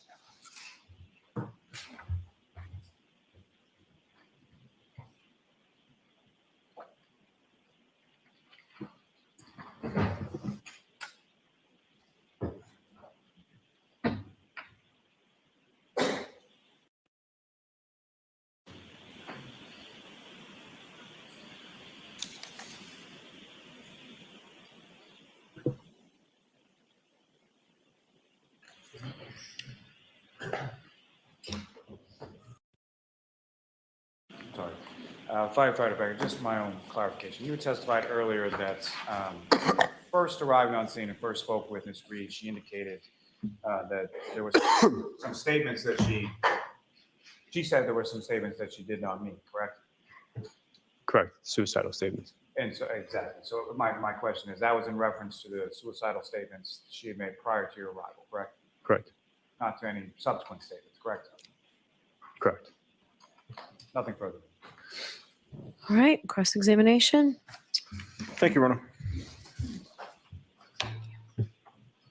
Good afternoon, sir. Good afternoon. You and I have never met, right? I believe so. I wanted to go back to one piece of testimony that you offered on direct examination, if I may. Sure. You had, in response to a question from the prosecutor about the medical history and your question to Ms. Reed about whether she had had any alcohol to drink. I believe your answer today was she denied having drank alcohol the night before? At the time that she was, I mean, she could have, I don't know if she drank alcohol the night before, but at that time I asked if she had any drugs or alcohol, and she said no. I'm sorry, if I just didn't hear. Yeah, that. you need to keep your voice up, sir, or speak Okay. directly into Sorry. the microphone. I asked her if she had any drugs or alcohol, and she said no. Oh, if she had any drugs. Well, she taken any drugs or alcohol, she said no. Did you specify a time period? I just assumed it'd be in the last few hours for the reason why we were there. Oh, I see. Okay. Unsure if she had alcohol days prior, but for the reason why we were there. Okay. So was it your understanding that the two of you had an understanding of what you were asking? Sure. Objection, move to Yeah, strike. yeah. So the objection sustained. It's stricken. Ask the question differently, Ms. Tianetti. Thank you, Rona. All right. So I guess with regard to your intent and your state of mind when you were asking that question, you were asking, had you taken any drugs or alcohol within the last few hours? That's what you meant to ask? Objection. So the objection sustained. What did you specifically ask? So when I ask a patient if any drugs or alcohol, I'm talking about at that point in time, but an hour before, 2 hours before, not days before, weeks before. Okay. So- And this was at 6:40 in the morning, Correct. Did you smell any alcohol on her at that time? I did not. Okay. You would agree that she did tell you at some point that she had had alcohol the night before, correct? No. All right. So this is now, what's today, May 3rd of 2024? Correct. And this happened back in January, on January 29th of 2022? Correct. You were interviewed by a Trooper Michael Proctor on February 14th of 2022. Do you recall that? I recall meeting with him, yes. And February 14th of 2022 would have been a little bit more than 2 weeks after 2022, correct? Correct. Your memory of what Karen Reed told you about whether she had anything to drink the night before would have been much better on February 14th of 2022 when you were talking to Trooper Michael Proctor than it would be today, correct? Correct. Because your memory doesn't get better over time, correct? Certain circumstances, sure. All right. And with regard to whether Karen had indicated He getting that nervous. she took He's any drugs, flustered you around told this Trooper thing. Proctor, she said that she had not, correct? Correct. With regard to whether she had had alcohol the night before, you told Trooper Proctor on February 14th of 2022 that she did consume alcohol last night, correct? Objection, Your Honor. All right, I'm going to see a sidebar on this. Please bring that with you, please.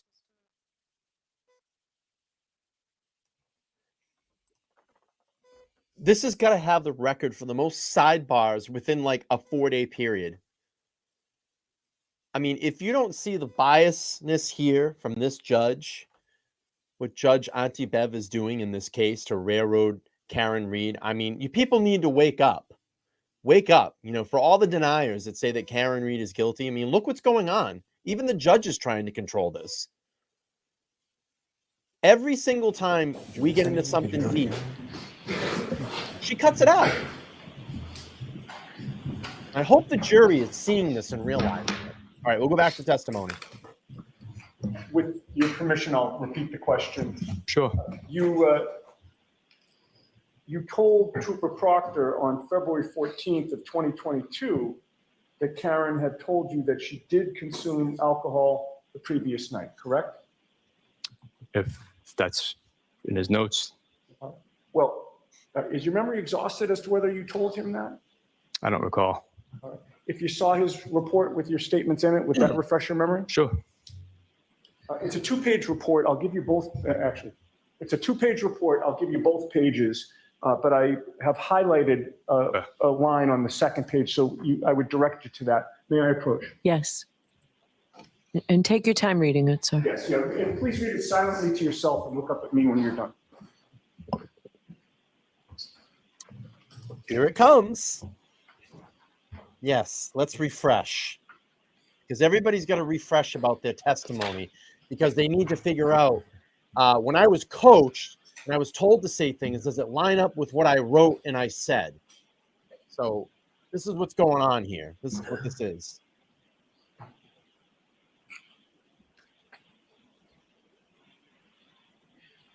You know, what I'm about to say here, is this going to line up with what I previously said?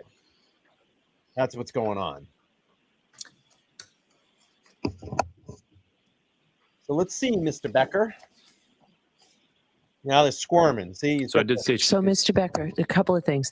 Wait for a question, Oh, I'm sorry. but also Sorry. you have to keep your voice up. Okay. I'm close to you and I'm having trouble hearing you. Most Okay. of the jurors are further away.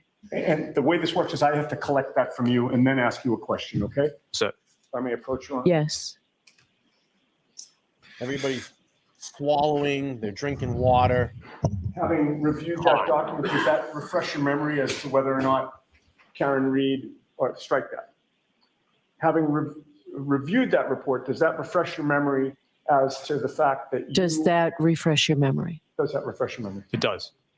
Okay. And so did you tell Trooper Proctor on February 14th that Karen Reed had told you on January 29th that she had consumed alcohol the night before that? Sure. Yes. Okay. Is it fair to say that when you were listening to her talk at times, that her speech was very rapid? Correct.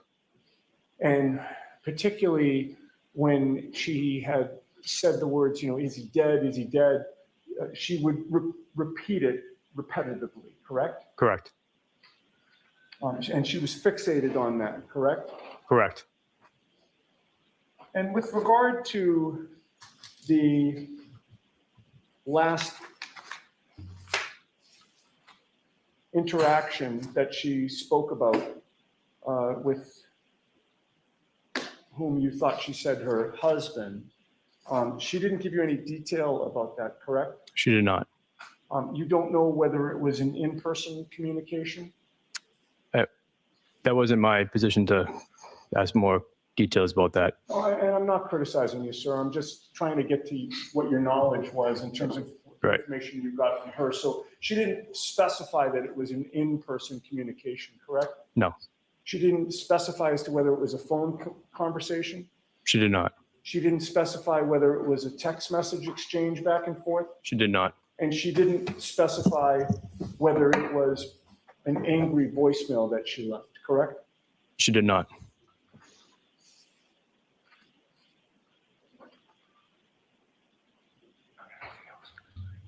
No further questions. Thank you.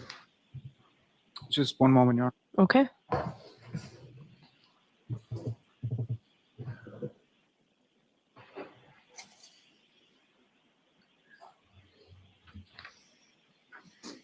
Sorry.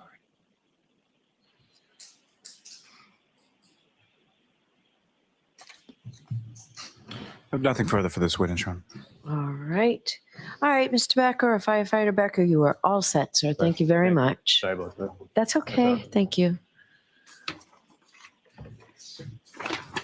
Yes, you can leave that right where it is. Thank you, sir.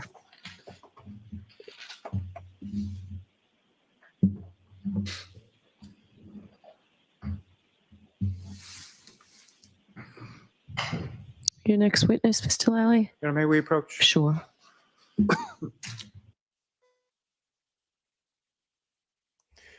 It's going to be a sidebar here. I'm guarantee that Lally's going to make an argument. Oh, we're close to end of court today, so can we just wrap it? And I'll start with my witness tomorrow on Monday. I guarantee that's what's going to happen here. Guarantee they dismiss court because I heard trials going till 4:00 today. I may be wrong on that, but I guarantee that's probably what the argument is right now.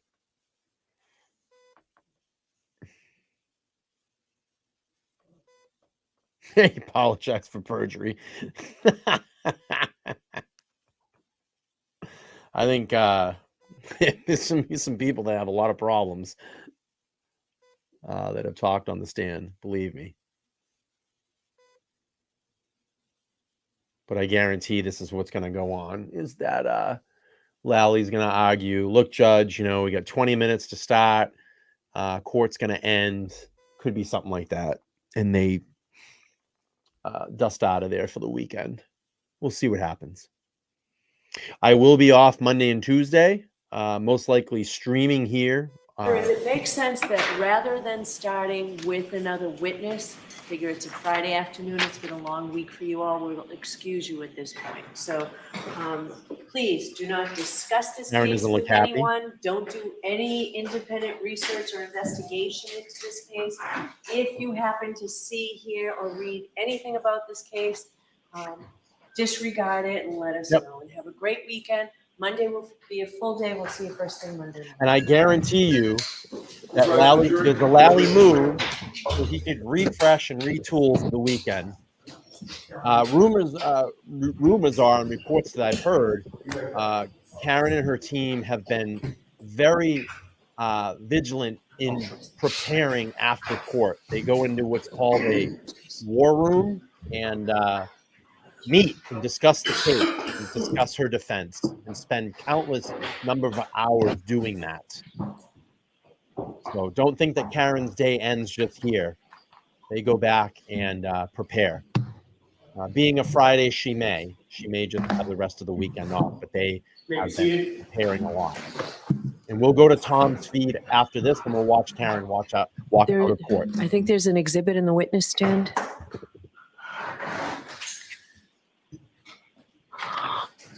All right, because I've decided that it makes more sense to do exhibits the old-fashioned way because it's simply not working out. My suggestion is that we take what we have that have actually been introduced, because I know you pre-marked nearly 600 exhibits. They have not been introduced into evidence. So we have numbers 1, 2, 3, 4, 7, 8, 9, 14, 18, and there are additional that are in the 300s and 200s. So what I would like to do is take all of these, and I know Madam Court Reporter has been great about sticking around all late during the week to pre-mark things. This is more important to me that we get the record straight from this point. I would prefer the jurors to have the exhibits in order and not have numbers 200 and 300 in where they should be 15 and 16. So what I would like you to all do is take a look at the exhibits that have actually been introduced. Their prior numbers, if you have referred to them by their prior numbers, I will permit you for the rest of the trial to say previously referred to as 308, but now exhibit 15 until you feel you don't need to do that anymore. So it means things are going to have to be renumbered. So Madam Court Reporter, was there anything else we needed to discuss on this? Is there anything else you need from the lawyers?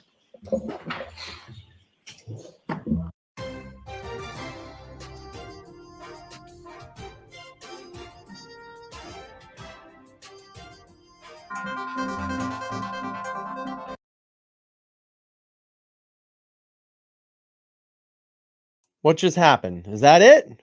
Did she dismiss? Let me go to the Law and Crime. Did Law and Crime Network end yet? They're still in court. All right. Why would CBS go off air? That's stupid. All right, let's go to Law and Crime, and then we'll see if Tom is streaming. We'll pick up the stream. Here's Law and Crime. There's no sound. Ruling as far as redaction to the run sheets and the run reports. Why would I'm they- not sure if they've been stickered or not, but there are medical records with regard to both the victim and the defendant that would be in there, and I would ask for them to. All right, I'm going to back up just a little bit because we missed a lot here. My suggestion is that we take what we have that have actually been introduced, because most, I know you pre-marked nearly 600 exhibits. They have not been introduced into evidence. So we have numbers 1, 2, 3, 4, 7, 8, 9, 14, 18, and there are additional that are in the 300s and 200s. So what I would like to do is take all of these, and I know Madam Court Reporter has been great about sticking around all late during the week to pre-mark things. This is more important to me that we get the record straight from this point. I would prefer the jurors to have the exhibits in order and not have numbers 200 and 300 in where they should be 15 and 16. So what I would like you to all do is take a look at the exhibits that have actually been introduced, their prior numbers. If you have referred to them by their prior numbers, I will permit you for the rest of the trial to say previously referred to as 308, but now exhibit 15 until you feel you don't need to do that anymore. So it means things are going to have to be renumbered. So, Madam Court Reporter, was there anything else we needed to discuss on this? Is there anything else you need from the lawyers?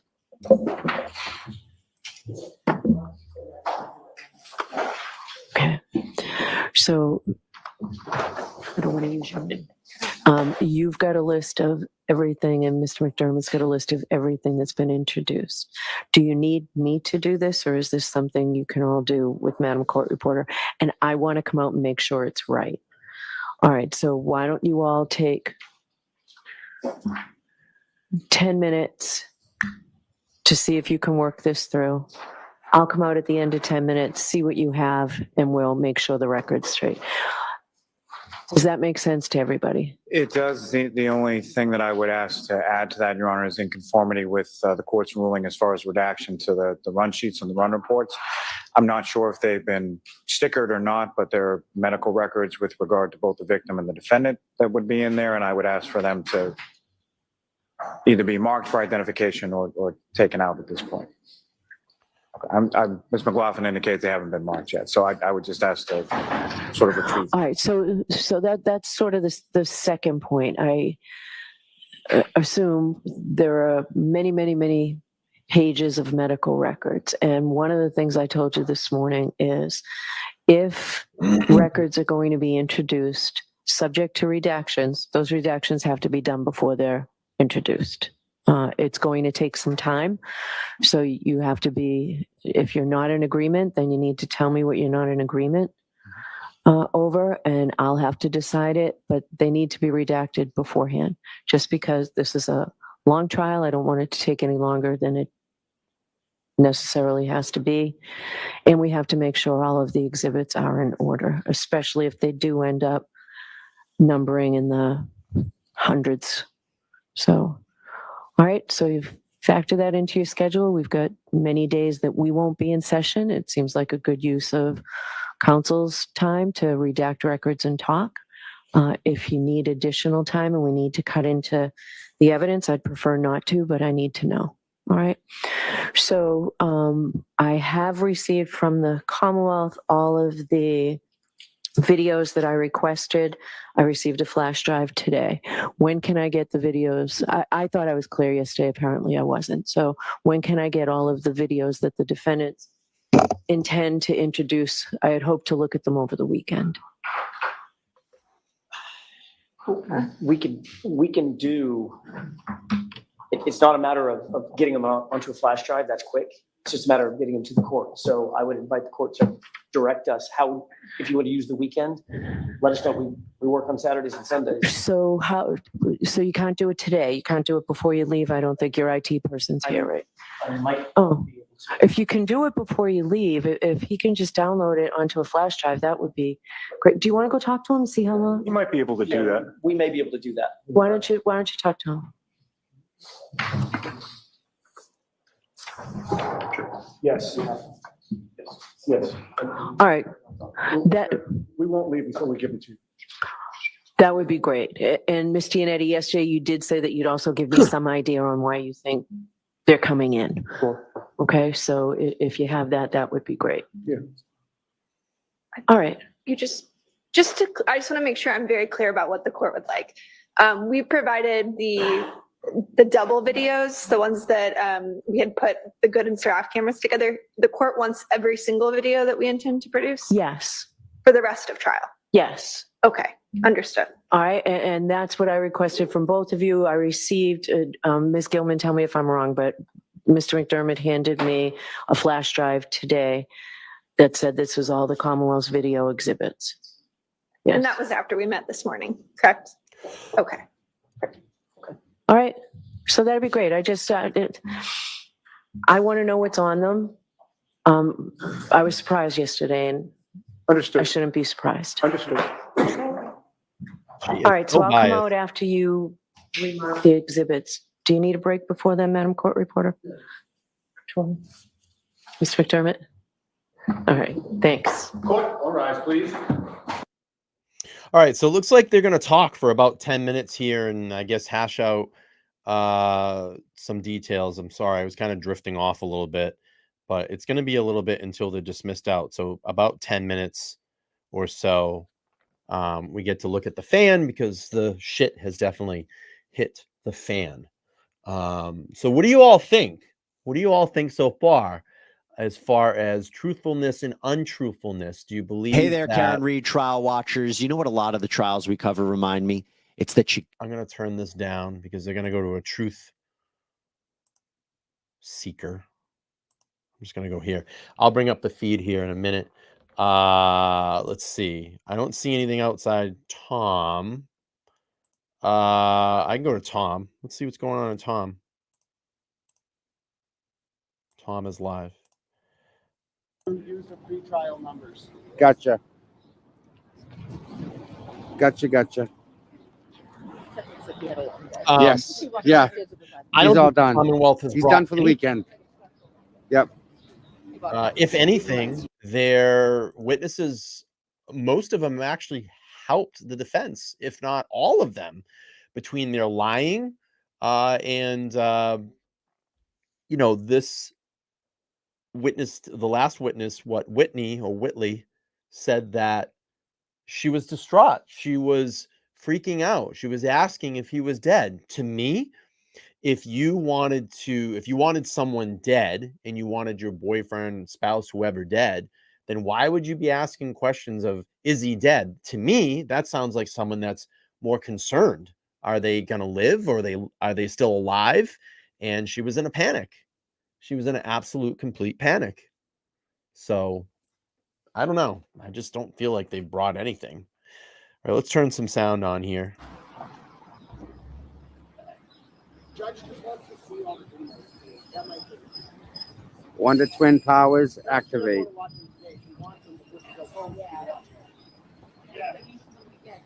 Well, if she's working on the weekend, I mean, good for her.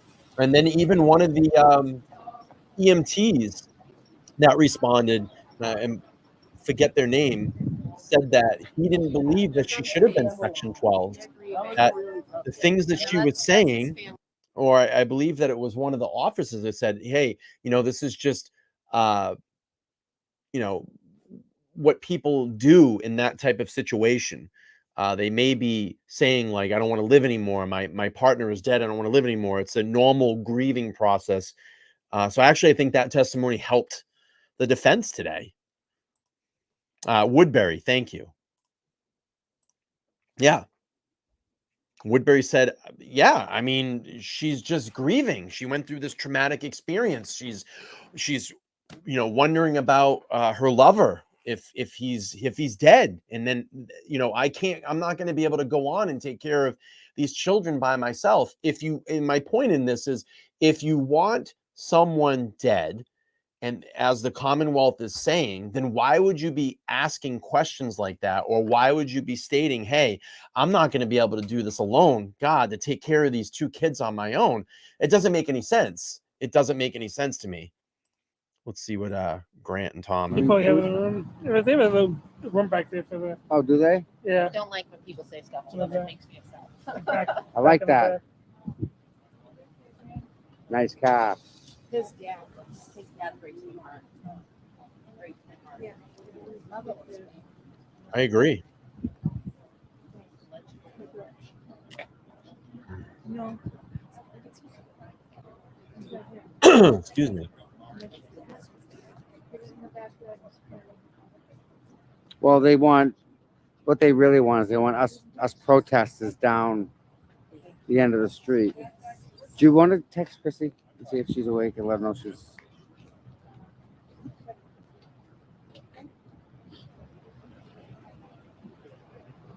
Well, when they introduced the chalk, which is the picture on that big poster board, when they introduced the chalk, they can introduce it without it being in front of the family.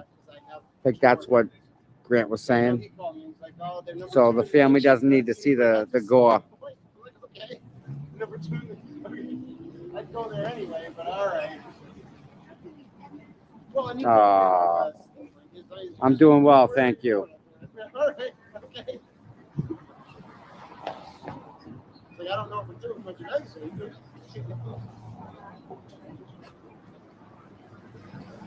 Behind you, someone was walking behind you. I just didn't want you to stop or something. And Randy's going to be on NBC Boston a week next Friday. Really? 7 p.m. I haven't even seen her last one that she dropped. She's dropped another one. Yeah, number 11. Yeah. so behind on everything. Oh my God. I didn't see Turtle Club last night. I fell asleep Tuesday night. Like, I actually got off our show and sat down, and all of a sudden it was 10 minutes. And 10 minutes. Oh, wait a minute, Turtle Club. Right over, yeah. It was like 10:40 last night, and I was like, oh, I forgot. Because I was like running around trying to get to Court TV, got home, I was like, oh no, I forgot about Turtle Club.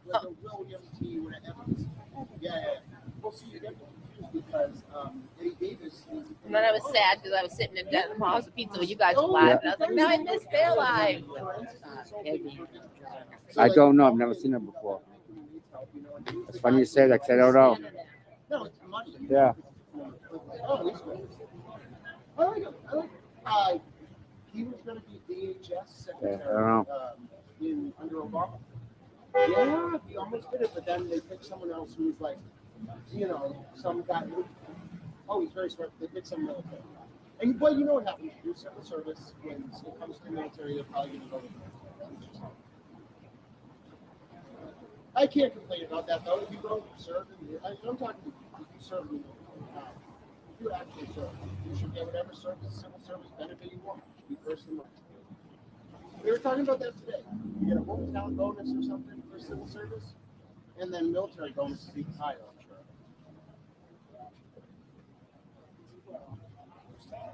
They're old. They even have to walk. They can't. Yeah, I don't know who she is. She was sitting with them in court. She was sitting between them. I've never met either of them. No, I've seen There's always a few times, but I Yeah. really met them. I really just think they're on different sides. They're Yeah. very, And you're right. even with me, I would be there to live. really,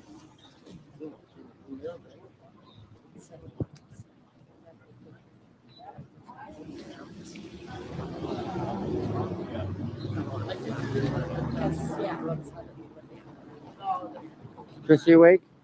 She didn't text me back. Give her a ring on the phone. Why? Where do you think she is? She's in the car. In the car. Taking a nap. At least rest on her Tiger back. girl. Oh, yeah. I don't. Did she want to come up when she was coming out? Or? I don't know. I know she wanted to just kind of relax a little bit. Chrissy.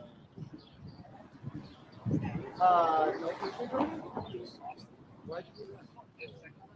That's weird. Is it some like holiday or something? Next week? Yeah, I didn't hear that. Oh, that's like a week.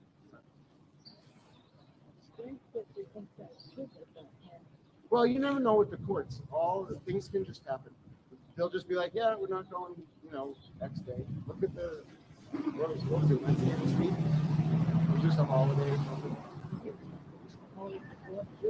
Just some random day. Okay. But it was God. They're not here. No, they have to wait for the judge. I told you, I'll give you a number of the exhibits. I saw you once. No, Remind me to charge my battery. They got in trouble because they. I have two, but I like to have. That's nice. I like to have a backup battery so they're both charged. I wouldn't call it a sanction. I'd call it a slap. That's not gonna work. You signed off. You can find someone that's on. Yeah. I texted Jess that was down there too to let Chrissy know in case Chrissy was sleeping in advance here. I don't want to call her or make her up if she doesn't want to come up yet. Oh. Lara was streaming too, right? Yeah. Sorry, Brandy was on. I was listening to Brandy. I'm so behind on it. I haven't seen any of them. I don't think I've watched any of the lives I'm this week. I'm taking a ride when I leave here down to Rhode Island, get some smokes. Now I can listen to Brandy's number 11. Yeah. I went and bought some cigars earlier from around the corner. What's that? I went and bought cigars earlier from around the corner. Oh, You gonna be a dad? Keith was saying he went in there the other day. Said it's a really nice cigar shop. Yeah. And they're cheap too. I got like my normal ones for like $4 less than what I pay around the city. Gonna be a dad? That's good. You gonna be a dad? No, to all of God's children, Tom. Yes. Just checking. I'm a father to all of God's children. Let's go with that. Well, I mean, you got the cigar thing going. Ah, that went over my head. I didn't get that one. It went over my head. My eyes are burning. Mine too. It's called being tired. No, it's the Burn. sun reflecting No. on the sidewalk. No. My eyes are wicked sensitive to the sun. We might be ready now. Well, there's somebody smart right there. We had fun today. Lunch, yeah, that'll go. I'd rather be in that than on the benches. Well, we got to line up in the morning to get our test. Well, that's the way to go there. We drink coffee, we eat donuts, we have a great time. It is a very social occasion. It is. Fun on the courthouse stairs. 5 in the morning. Oh, no thank you. I'd be DoorDash for breakfast. Not me. Oh, you wouldn't catch me up Actually, here. there was someone that did that the other day. They slept here? No, DoorDash. Oh yeah, somebody got DoorDash Starbucks delivered. for breakfast, yeah. I was like, I'm about it. I'll do it. Yeah, like it's Get your tents ready. Well, we do. By the end of the morning, we have like coffees everywhere, and like we've taken over. And they're like, all right, clean this encampment up, you hooligans. Mass and Have a nice Cass. weekend, everybody. Yeah, take care. I'm smiling. God. You gotta keep the crosswalk and the sidewalks. Sorry. Technically, you're not supposed to be standing here lingering at all, so you gotta be out of the street, out of the sidewalks. Off the street.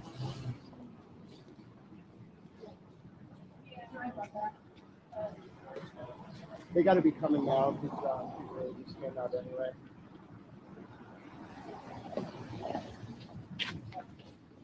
Did you hear that, sir? No. Did you hear those instructions? I'll get it.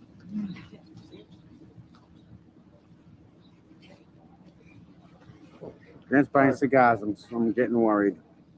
You guys know something? I don't even think Bev's come back into the courthouse yet. They're waiting for Bev to come back. Nothing. Just be ready. There you go.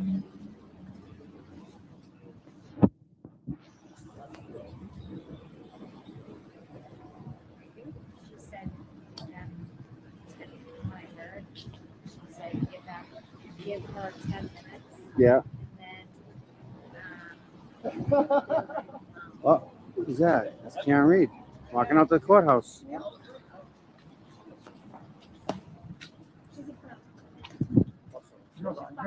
You're more important than I am. oh, yeah.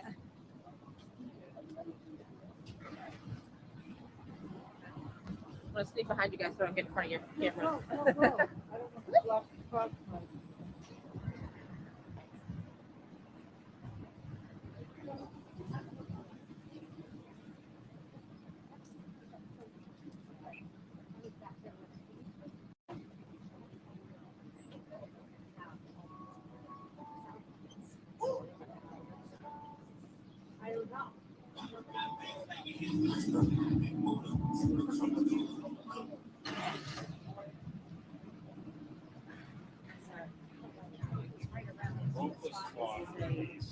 Yeah, it's right the buffer zone.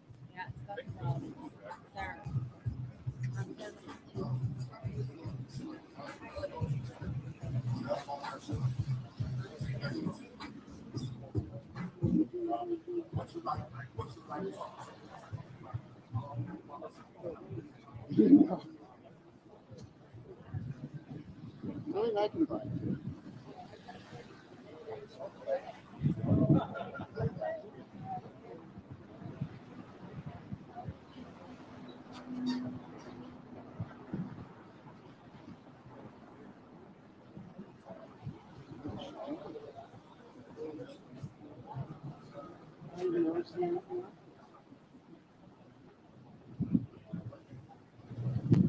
They're gonna keep a picture. No, you're not gonna take a selfie.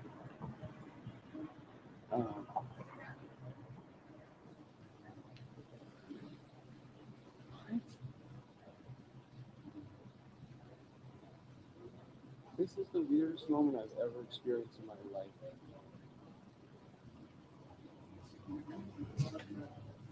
Bonus picture. Right? I was gonna say. It's quite a moment. I don't know what to say about that.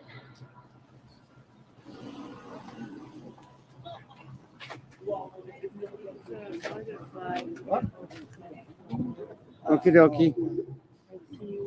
See you soon. Monday. You have a good weekend. We'll talk to you soon, all right? All right, yeah. Yeah. Yeah, no, you're all right. You're all right. You can go. Yeah.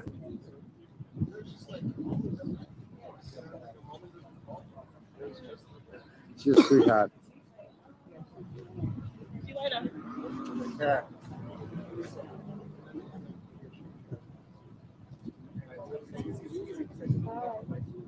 She's leaving.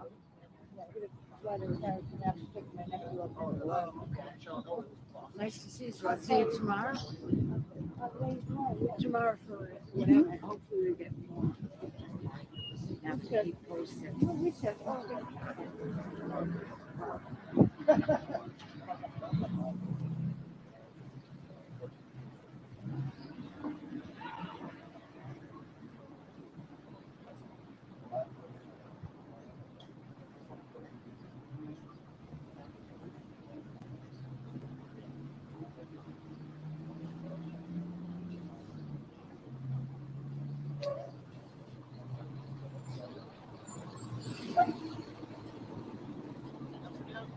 On a break at 4 o'clock?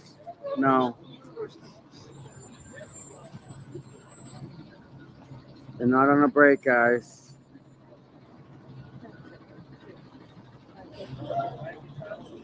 One word to me. I was like, you know, Josh, let me be my own servant. Like, I don't believe so. I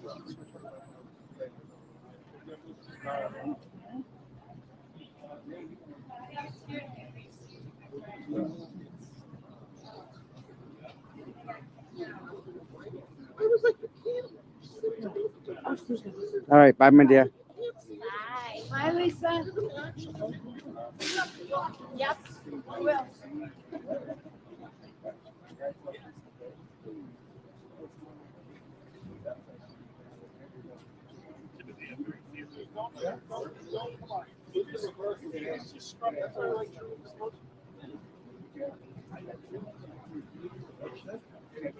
I absolutely let that happen.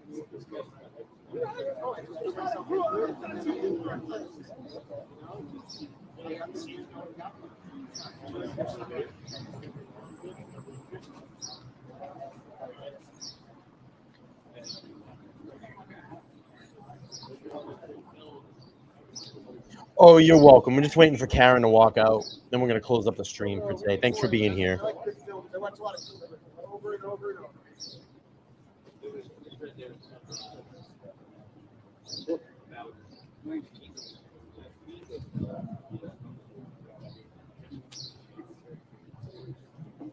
Well, I watch a lot of stuff about his daughter to hear like what he was like. You know, perfected the art of film. He ruined Shelley Duvall's life after Shining. I don't think she was ever his he wanted to experience things like strong heroism. So one thing you like about that,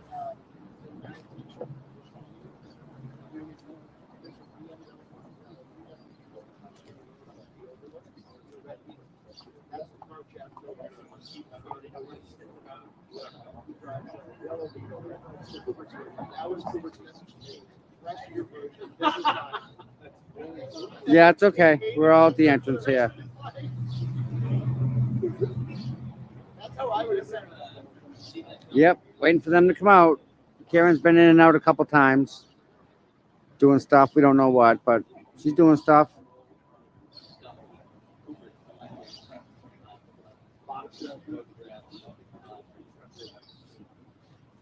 Hope everyone's having a wonderful day. Hundreds of cases, one after the other. Well, we have that.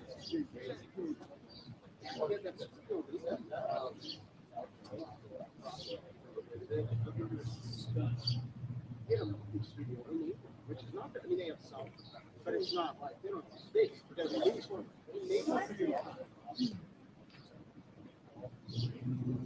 Well, they're every single scene is like zooming in on a footer. Like, you know, you have to know everything.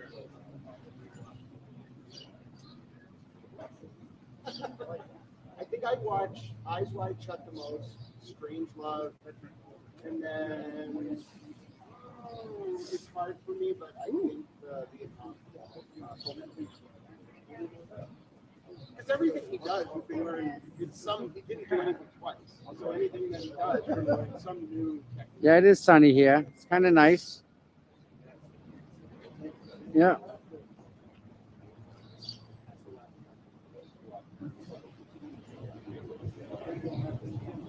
Not a good Friday for Alan Jackson. He was like, "Do you really have to do this today, Judge? We'll send it tomorrow." The judge was like, "No, I'm staying here. You're doing it right now."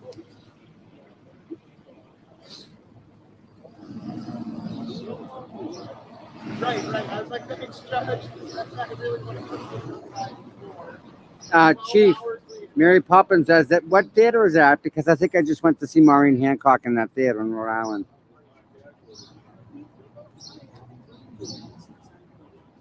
It's definitely a movie. I feel it. Well, John O'Keefe said every day when you wake up, life is a movie.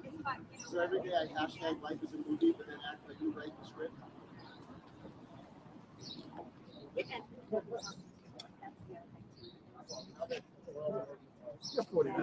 Usually if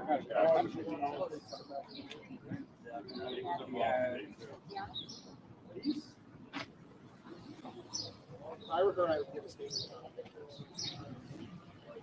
Immediately, times a lot of it.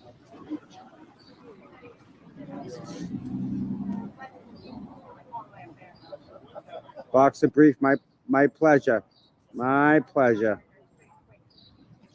Really. So I'm sorry, I've been super distracted. We're just waiting for Karen to come out. And I don't think that Court TV is going to be there tonight. I think they wrapped last night, but they should be back.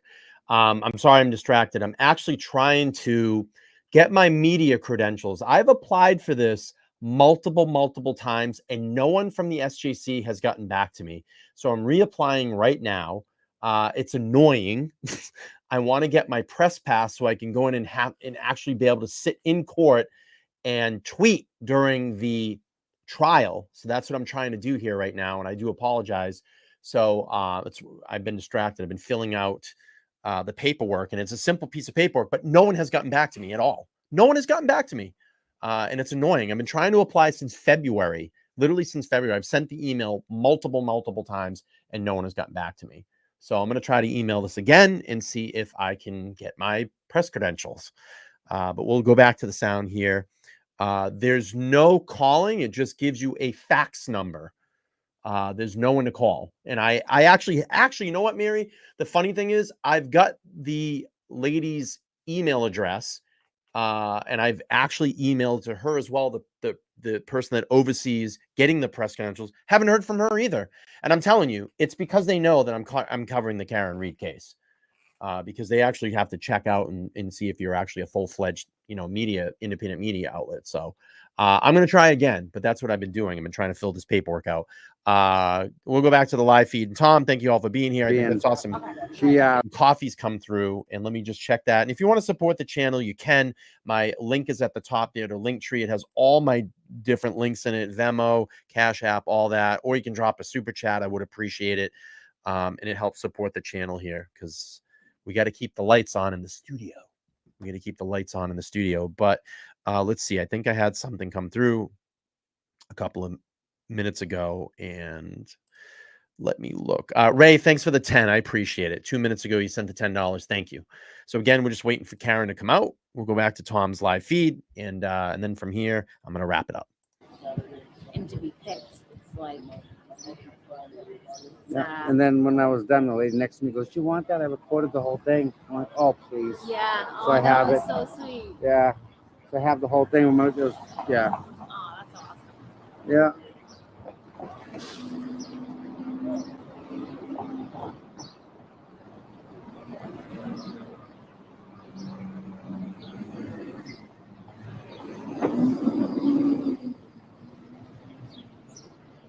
Channel 10.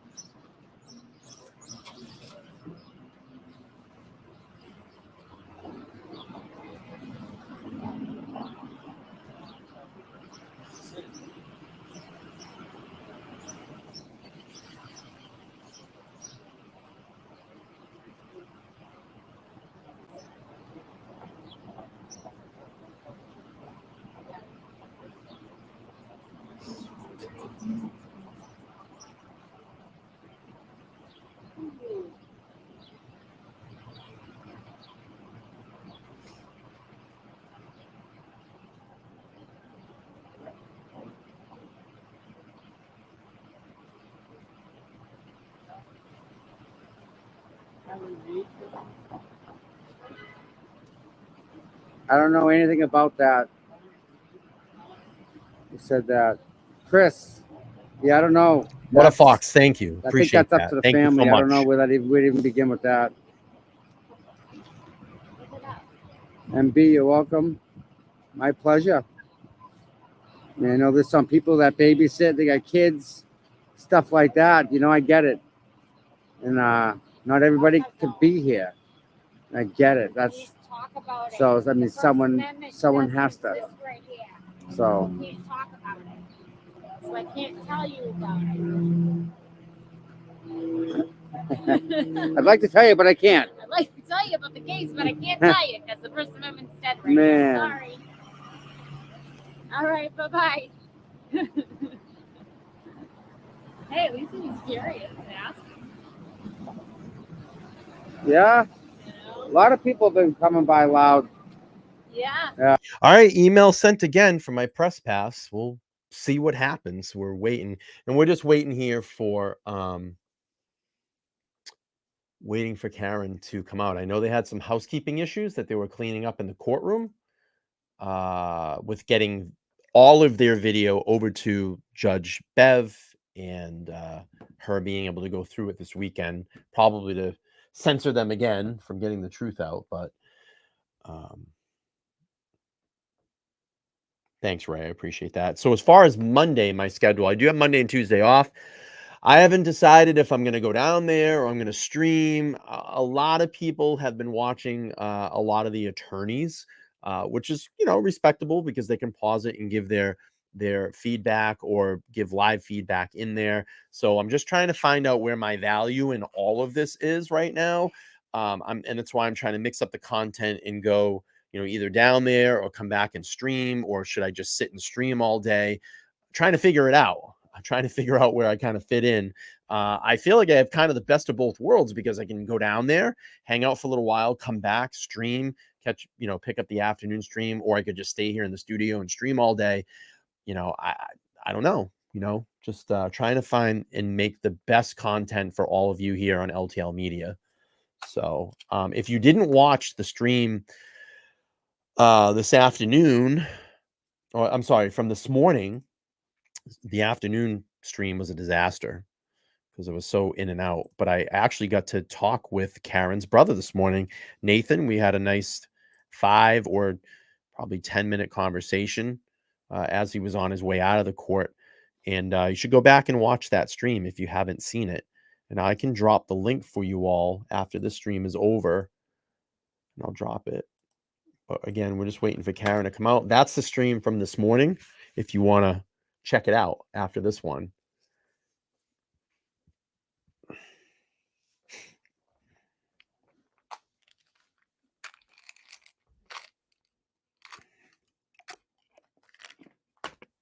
A mix is good. Yeah, I'm trying to do the mix.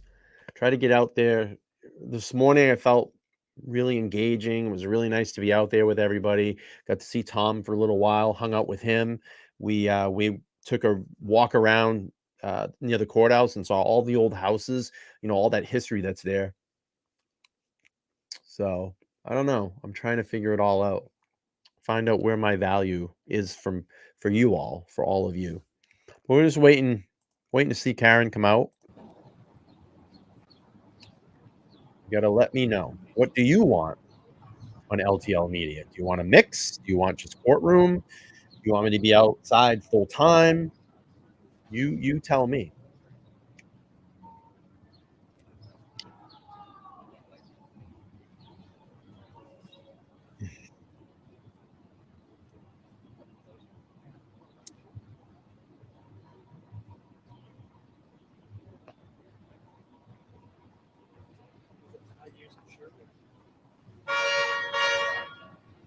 No, we're good.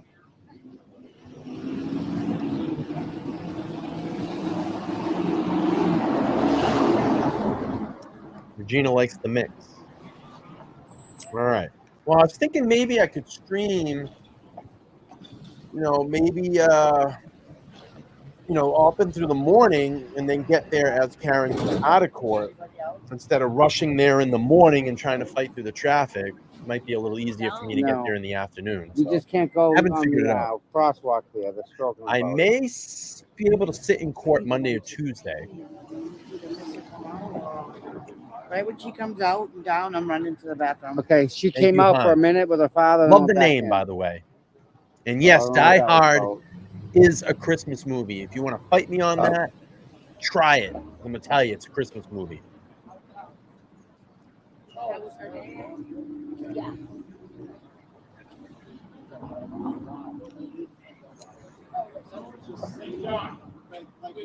Break up on that. Yeah, I heard about that. Don't worry, I won't break it up on that. I was going to call Linda.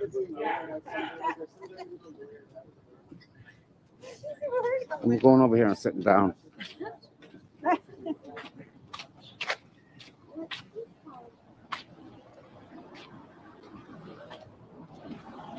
Hey, man, I'm down for anything. If any of those guys want to do anything with me, absolutely. I'm down for anything. All up to them. What's the console got to do with anything? I I'm don't free to do understand. anything. So I am free What's to in the do console? anything. I can do whatever, anytime. They want to hang out? Absolutely. I'm open to everything. Right now, I'm told that they're renumbering all the exhibits. Yeah. On the inside. It's been a process. It is a good So that when they go through the exhibits, they're numbered in order, not as in the number that they were submitted. So if an item was submitted as item 228, well, that picture is like actually image 4. So they're tying number 128 to image 4. Yeah, I'm really tired. It's been a long week. It really has.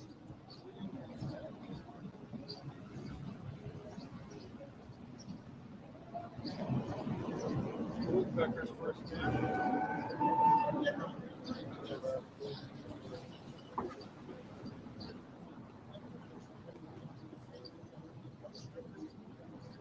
Yeah.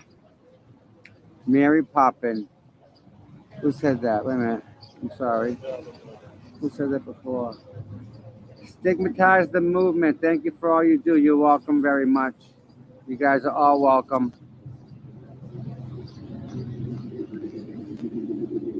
Candy, thank you very much. Really, I appreciate it. I mean, I do it for you guys, you know? Yeah, I'm going to rest. I know that one. Oh, I'm going to rest. I know, Lisa, they're still in there. Go figure. Yeah, it might be a little while. Jack, I know you guys are just the most wonderful supporters ever. I mean, really, you guys, I don't know how to say thank you.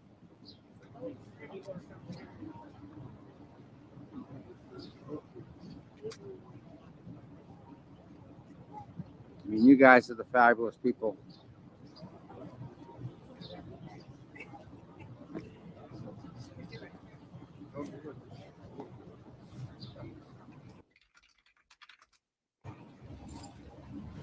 Mark Anthony, thank you. Jack's not a problem. Next week's going to be even a tougher, much heavier load. We got some stuff we got to do next week. Yeah.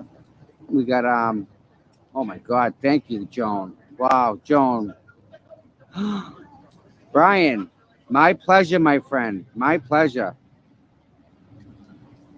Brian, it was great to spend the time with you. I feel like Lally looked. How's that? Me and Brian saw Lally this morning. He looked a little tired. He looked defeated. Oh my God. I just sent Tommy a little super chat. Who inspired me? Sent him $5.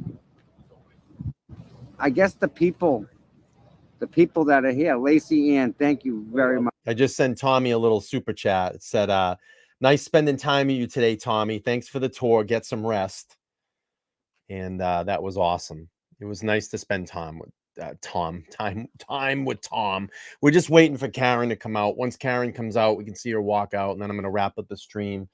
I'm going to go get some dinner and spend some time with my lady.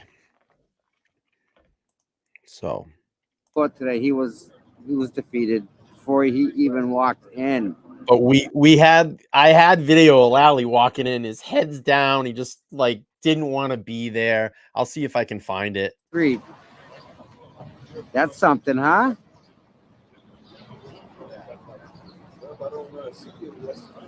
That's a good idea, huh? I mean, I don't drink. You guys can all drink. I'll drive. Ian, thank you very much, Ian. Ian, you're wonderful. Who do you think? Okay, I'm just. Latoya, you're welcome. Who do I think I inspire? Hopefully kids. Hopefully they see us out there. You know? I got it. I got it. All right, we're waiting for Karen to come out. I'll go back to Tom's live here in a second. Check this out. It's blurry, unfortunately, because the reception around the courthouse is just so terrible. But check this out. Lally going into court right here. Check this out. Lally defeated. Look at his head's down. His head's down. See his head down? Wow. See Lally? Head down. Wow. So what were we saying? You had your stream. Wow. You had your stream So on I have your my stream computer. going on my computer. Yep. And I'm trying to manage, like, I got Let's go back. unrealistic. Right. So I don't know if I told you, but I absolutely destroyed my freaking stream yesterday. Well, How's that's that? All right. What'd you do? I had StreamYard running on my home computer. Okay. I have a tablet that I use to log into my computer at home. Okay. So it's like I'm sitting in front of it, Right. doing StreamYard. Right. Oh yeah.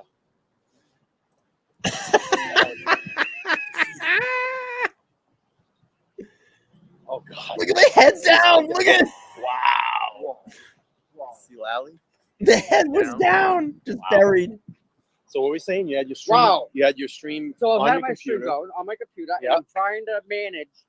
Like I got Right. Scott over there. I got Tina. So I was gonna try and do like a remote with all three. He was all bent over. He was all just didn't want to be there. Shows up at the last minute. Let's go back to That's Tom. just my thought. He was just smoked. Oh, that was great. That was a good thing. Good stuff.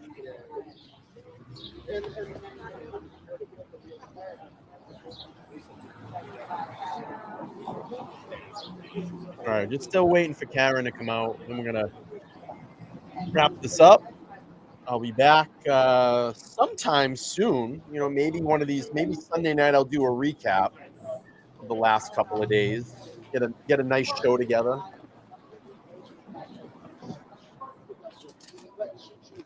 Excuse me. Thank you all for being here and supporting the stream today. Tom, you're on mute, buddy. Someone let Tom know he's on mute. Oh, shit. I got to text him. Maybe he's talking.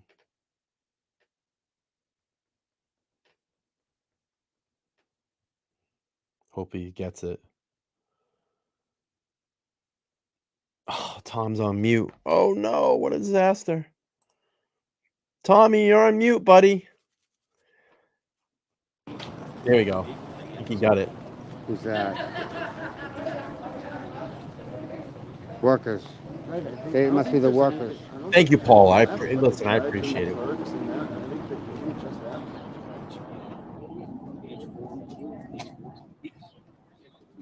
Now, wait a minute. After, because I thought the CBS, but the Claire was still going on with exhibits that caving up the jury to have.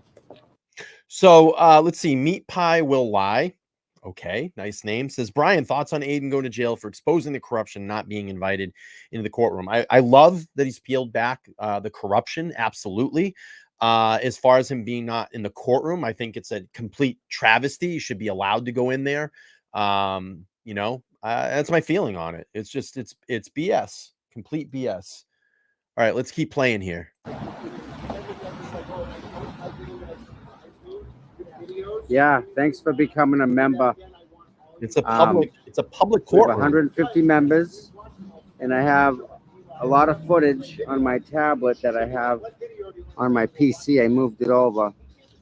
So I'm going to do a special show with all the members and show them the different views, different angles, different footage. I mean, I got stuff that I didn't get on one that I got on the other. So I got some data. Some data to share, right? Sharing data. OVA. Right, Benji? OVA. Benji was a dog. Benji. Yeah, I have that reverse video. I'll find it and I'm gonna what it is I put it to private. I just have to find it to unprivate it. But it's got me driving backwards like 35, 40 miles an hour. You can drive backwards as fast as the transmission will allow you. And because you have a Maserati transmission, that means you're a fucking idiot. You don't put Maserati transmissions in anything but a Maserati. That's how they make them. You can't put a Toyota transmission in a Hyundai. Good luck with that one. Let me know how that works out for you. Put a Chevy transmission in a Ford. Good luck with that one. You know what a torque converter is? Yep, he's right. Because my car has one of them. Yep. It makes it super fast. Super fast.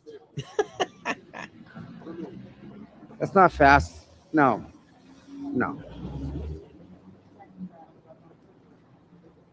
Oh, Tommy. I can drive better in I gotta get you reverse on than I sometime, can buddy. forward. Mazza, I got to get you on sometime, buddy. I know you go on Mike's show. I'd love to have you on up here sometime. We can talk a little bit about the trial. I think it'd be a great back and forth. So let me know. We'll set something up. I'll reach out to you on the Twitter, on the X.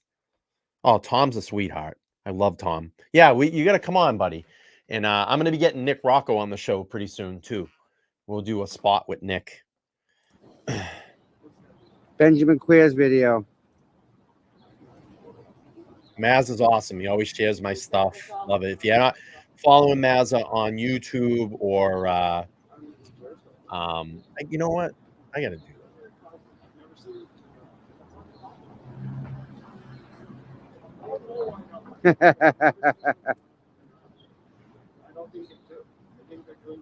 give Mazza a wrench. Welcome to the moderator group, Mazza. But yeah, Mazza's always I think all the workers have left. sharing my stuff and supporting the Karen streams. Always sends them out. Oh, I appreciate still in there, that. buddy. Marking exhibits. Marking exhibits. Go subscribe on his YouTube channel and his Twitter. He's very active on Twitter.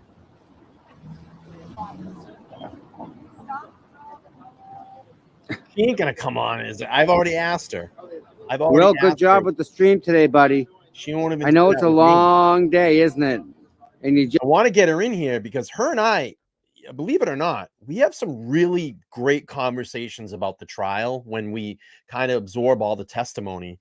Like we'll be going out to dinner or we'll go grab ice cream or something, and we'll be in her car and we'll just have like really great conversations. I'm like, babe, why don't you just come on stream and just talk? This is what people want to hear.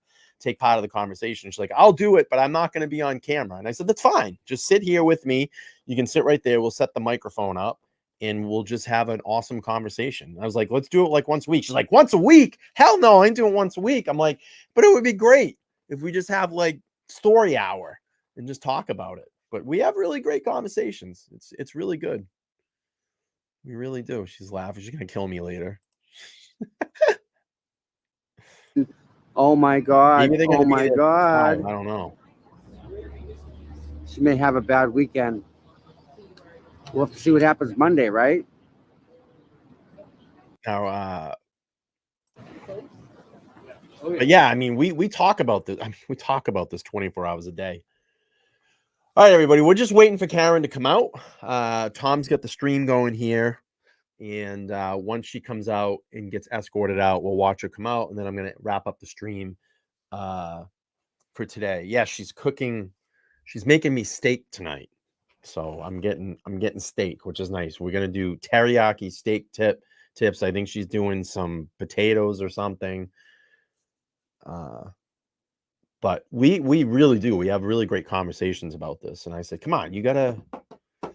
Yeah, everybody wants to see. Everybody wants you to come on.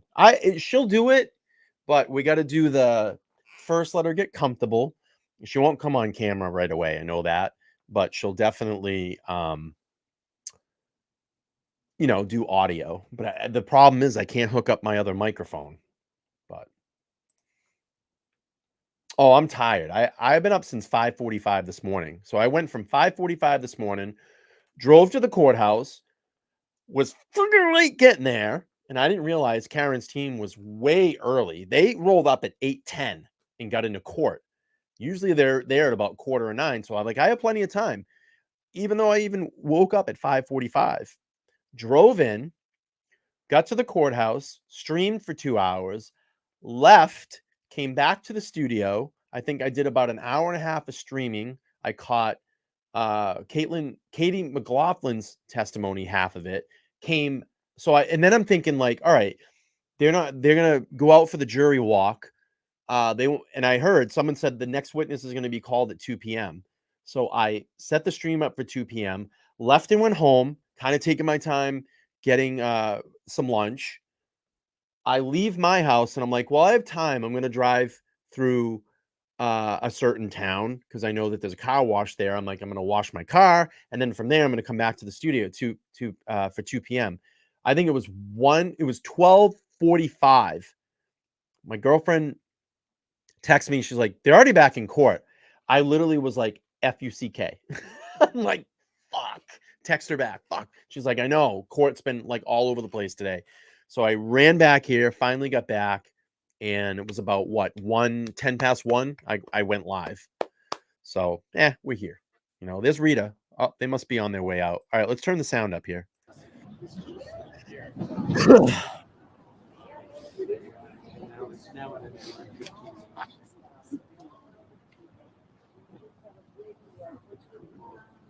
But I had a long day.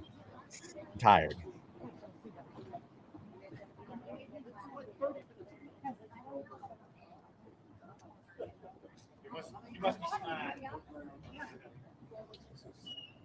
Yep, Sour Patch Kids. You go around, give them out to everyone.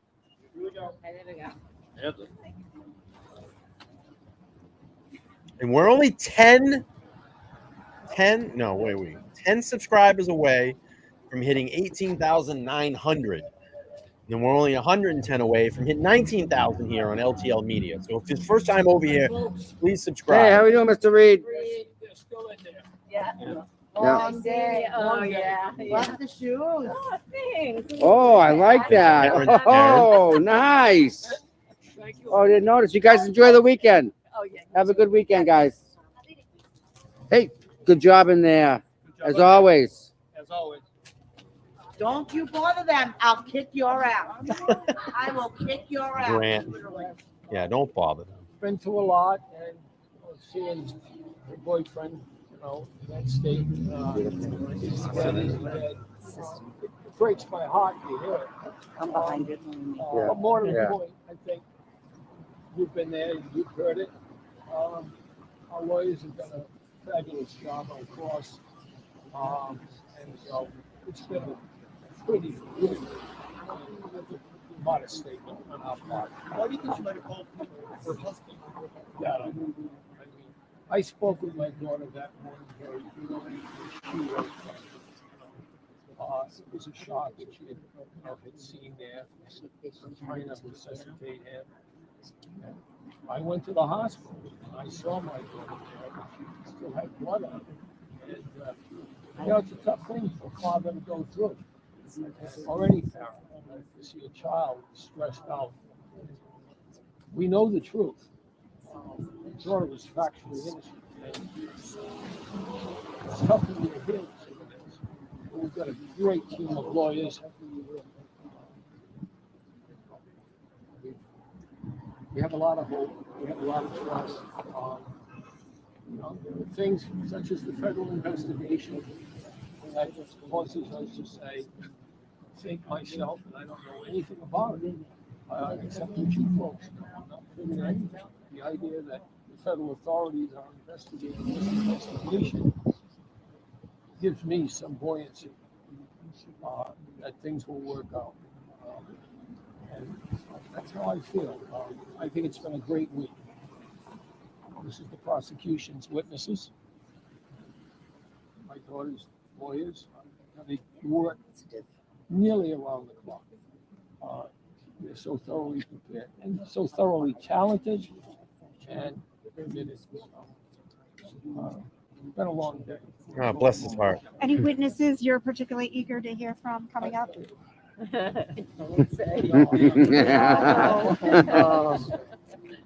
We all know, Mr. Reed. We all know. You're going to get in trouble. Yeah. It's been a long week. Let them Time go, to guys. Let them go. Let them go home. Get some dinner. Take care, guys. See you Monday. Okay, that wasn't bad. I know that was fine. I couldn't say it. What was I gonna say? I didn't like that drop. I almost said something when you wanted to haywire.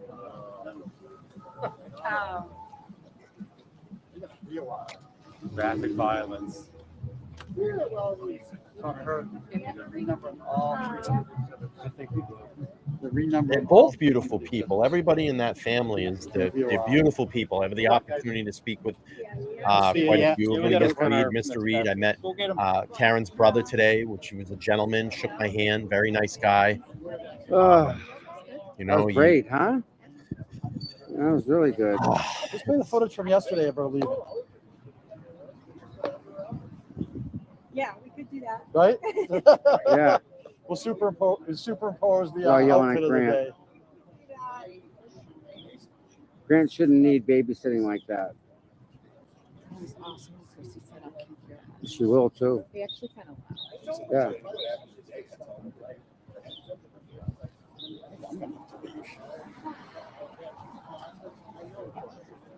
What time is it? 4:42.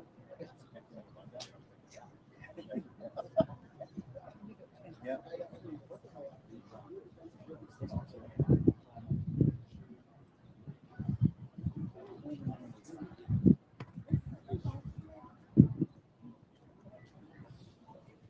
I know. I saw that.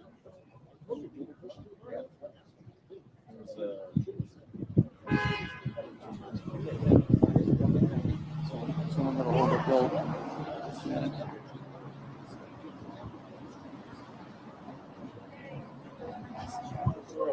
You want to hold this for me, bud, real quick? I'm gonna go carry them along.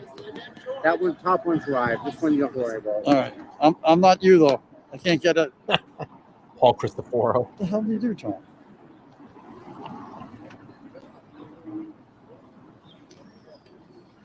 Yes, Paul. Other way, Paul. Turn the camera around. Paul. Took me a minute.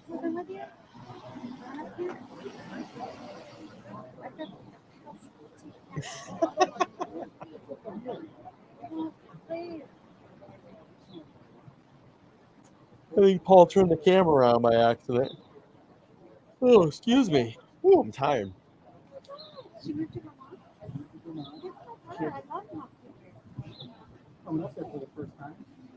Oh, you see my chin?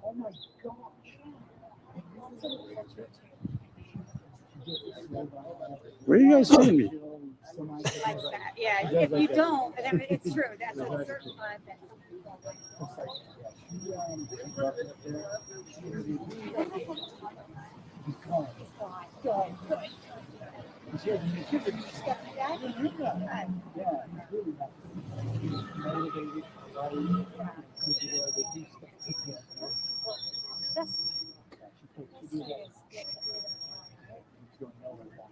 And then how about your son? Is he still living in New York City?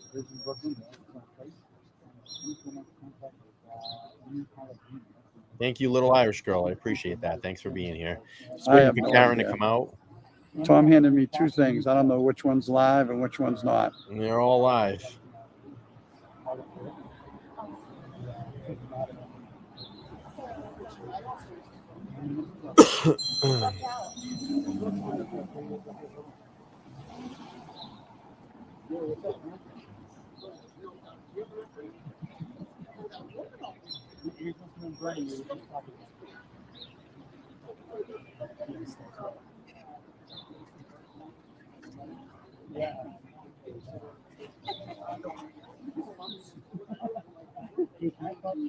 Are you on the metro right now? Be careful. Excellent. Can I call you back or do you know what No, I got this. Maybe in the air. Like that, right? Like you read that now, you'll be like,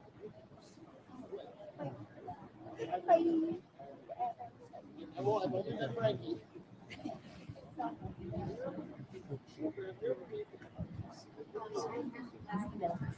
What? I just, it's not what I do. This is Tom's thing. So I'm just holding on so he can make sure Mr. and Mrs. Reed get to the car, I guess. Security by Tom. At least everyone got a nice close up of my chin. I hope you guys enjoyed it.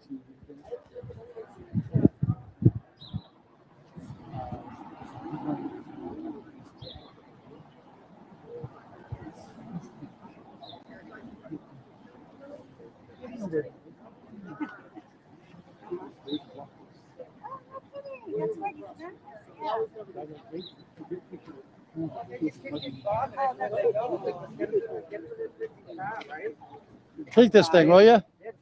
Everyone got, which one's live? This top one, live. Oh, it is? Yeah, why? Oh, because everyone got a good look at my chin. Oh, okay. Was it a sexy chin? Nice chin. Oh, so I Paul. had it the other way, actually. Yeah. You can rest your chin on me, they said. I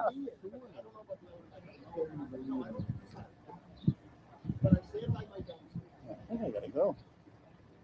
Yeah.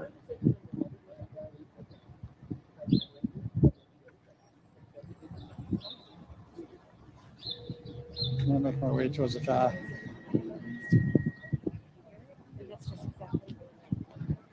Work that chin nuts. Yeah. I'll see you later, brother. All right, I'll talk to you.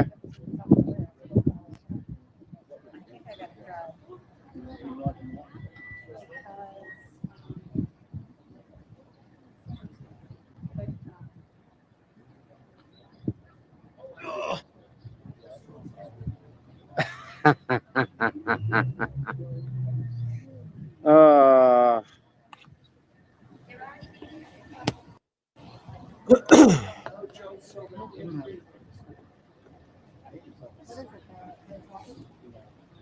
that too. I was looking for that too.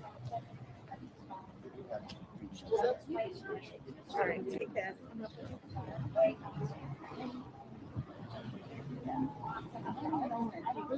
They're just not on the, they're not on here.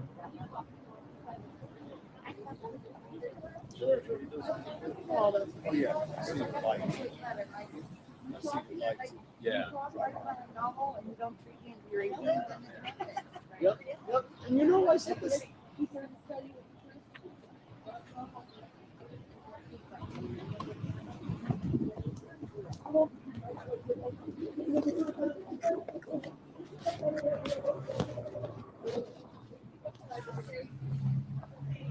Oh my God.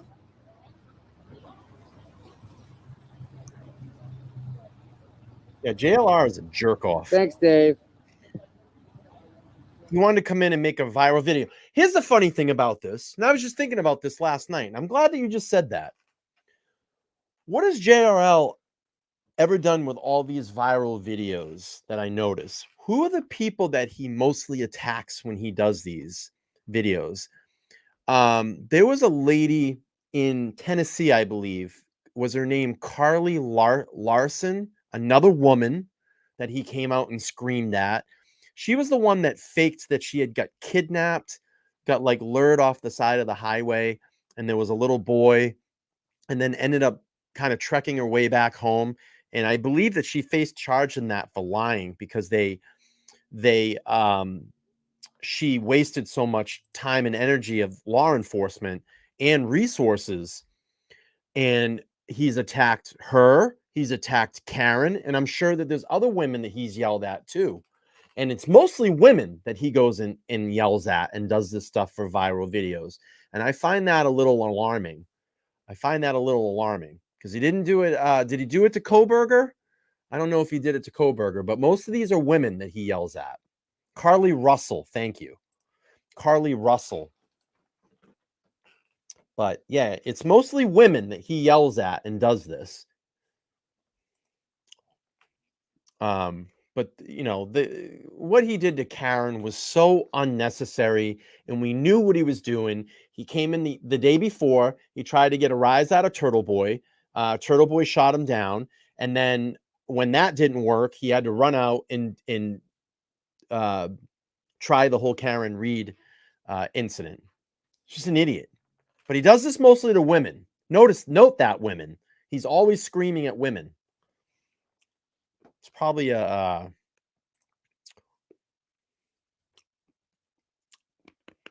yeah, she's had a long week. So we're still waiting for Karen to come out. I believe that they're working on numbering exhibits properly and then getting video over to all of the defense's videos over to Judge Bev so she can review them this weekend, of course, so she can keep out what she wants to keep out. Tom's on mute. Oh, totally shut him down.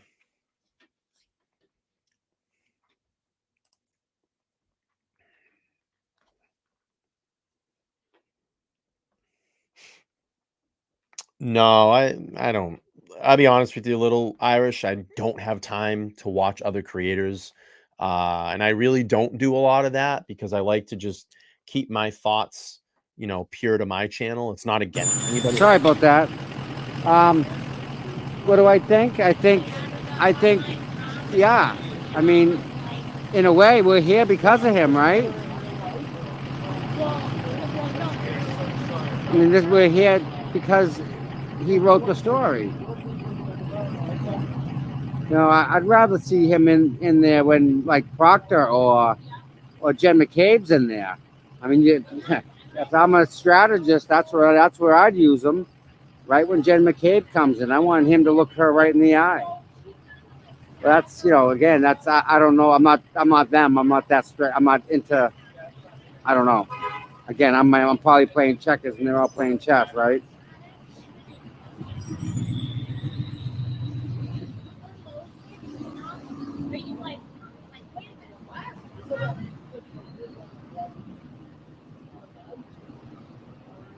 Well, again, I mean, it is up to the family. It's not up. And the thing is if one of the family, what if Mr. or Mrs. Reed said, "Listen, I want you to go in the courtroom." What do? You say no? Huh. Really? What do you say? Put yourself in that position. What if she asked you to go in? What do you say? But at that time, that was only 50. Oh, it was the beginning of the interview. Well, not that. Yes. I'm sure Aiden, if he got asked, would say yes. Are you gonna see it?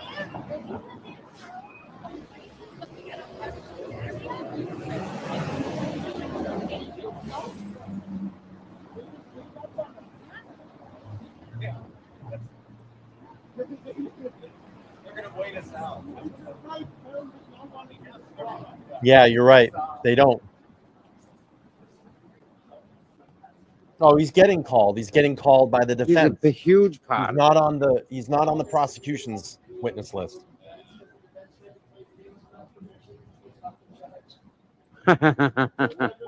You buy a license, it's all right. It's all good. Yes, that's part one, and then part two is all the defense's videos have to go in. So it's going to take like 30 minutes. No, I did. I did. Well, he did go to jail because of this, Because we were all sitting there, like, right? yeah, we heard a little bit more after the session.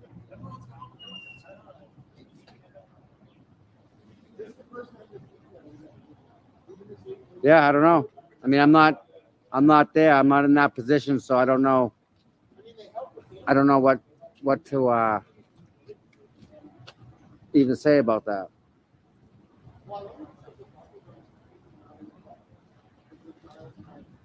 Well, you know, again, strategy, guys.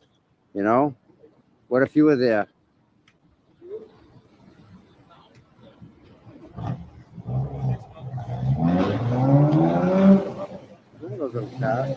I'm wiped out. I am absolutely freaking wiped out. Yep, they're still inside. They're still inside renumbering exhibits. I'm gonna go sit in the sun. Excuse me.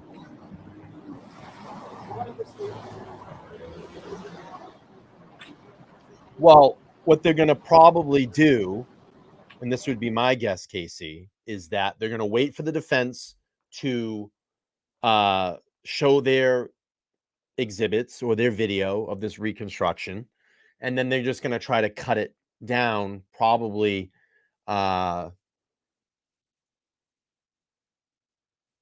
cut down. They have some expert, I think. I think he has some expert. I don't know. Am I wrong here? I'm lost. I'm lost within myself. I thought they did have an accident reconstruction expert.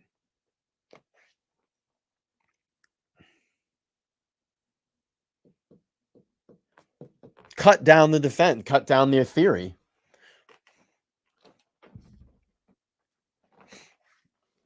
I mean, they would have to, right?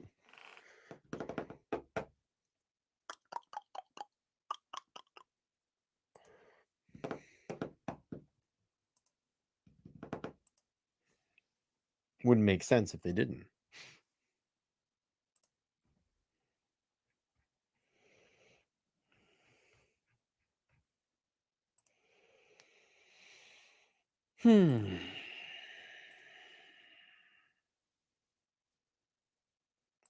I would think they do.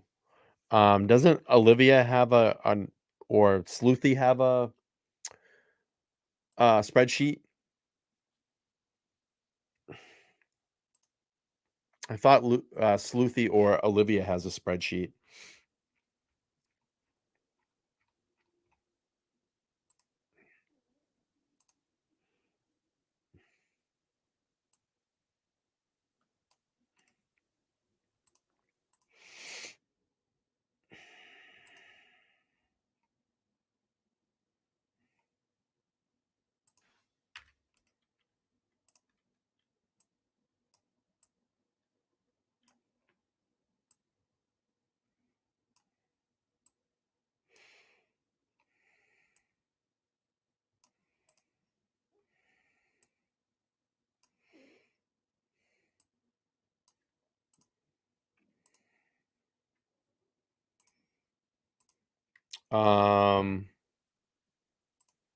Just trying to think here. I might have to shut this stream down, everybody. I'm sorry. I gotta roll out of here in a minute because they might be a little while. They might be a little while here. But I'll hang out a little bit longer, but I gotta get out of here soon. Sleuthy probably has it. Trooper Proctor searched Karen Reed's phone for nudes. And I'm That's gonna fucking tell you right horrible. now, my sources tell me Yeah, that it's on someone's back window. the searches that Proctor did is essentially G-rated to what you're gonna hear. That's what my sources tell me. So be prepared. It's gonna get a lot worse. The stuff that he's done.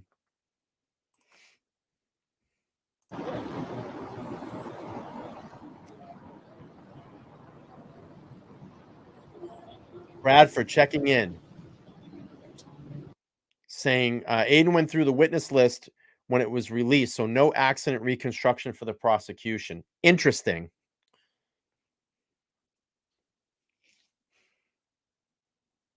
Interesting.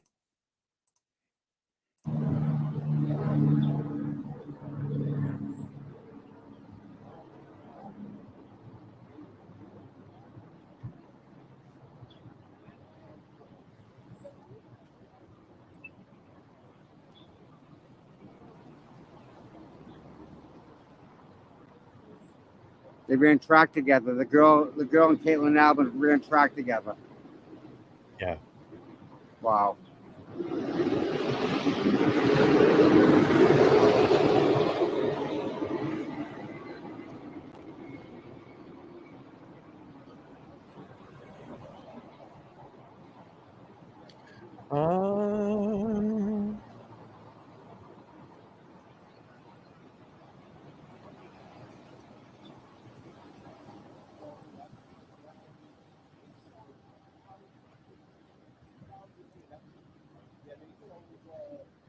Did Grant leave or is he still here? No, he's still here. I'm sure of it. Sure of it. Maybe he did leave. Huh. Oh no, he's still here.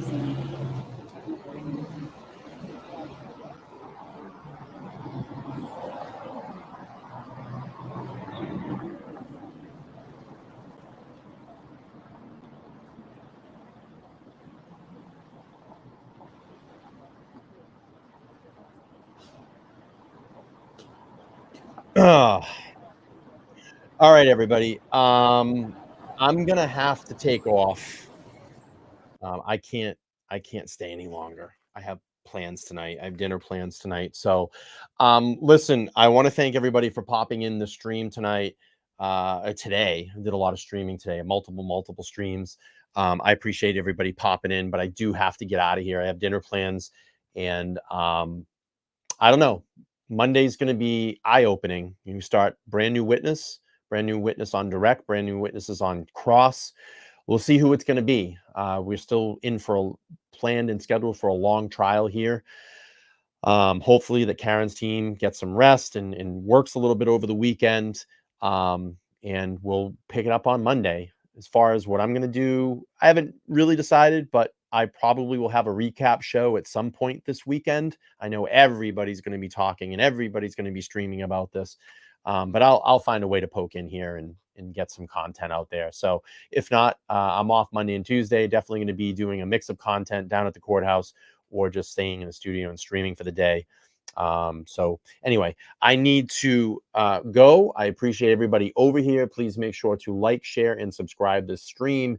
And I will talk with everybody soon. Everybody have an amazing weekend. I'll be back at some point this weekend for a recap of the week's events.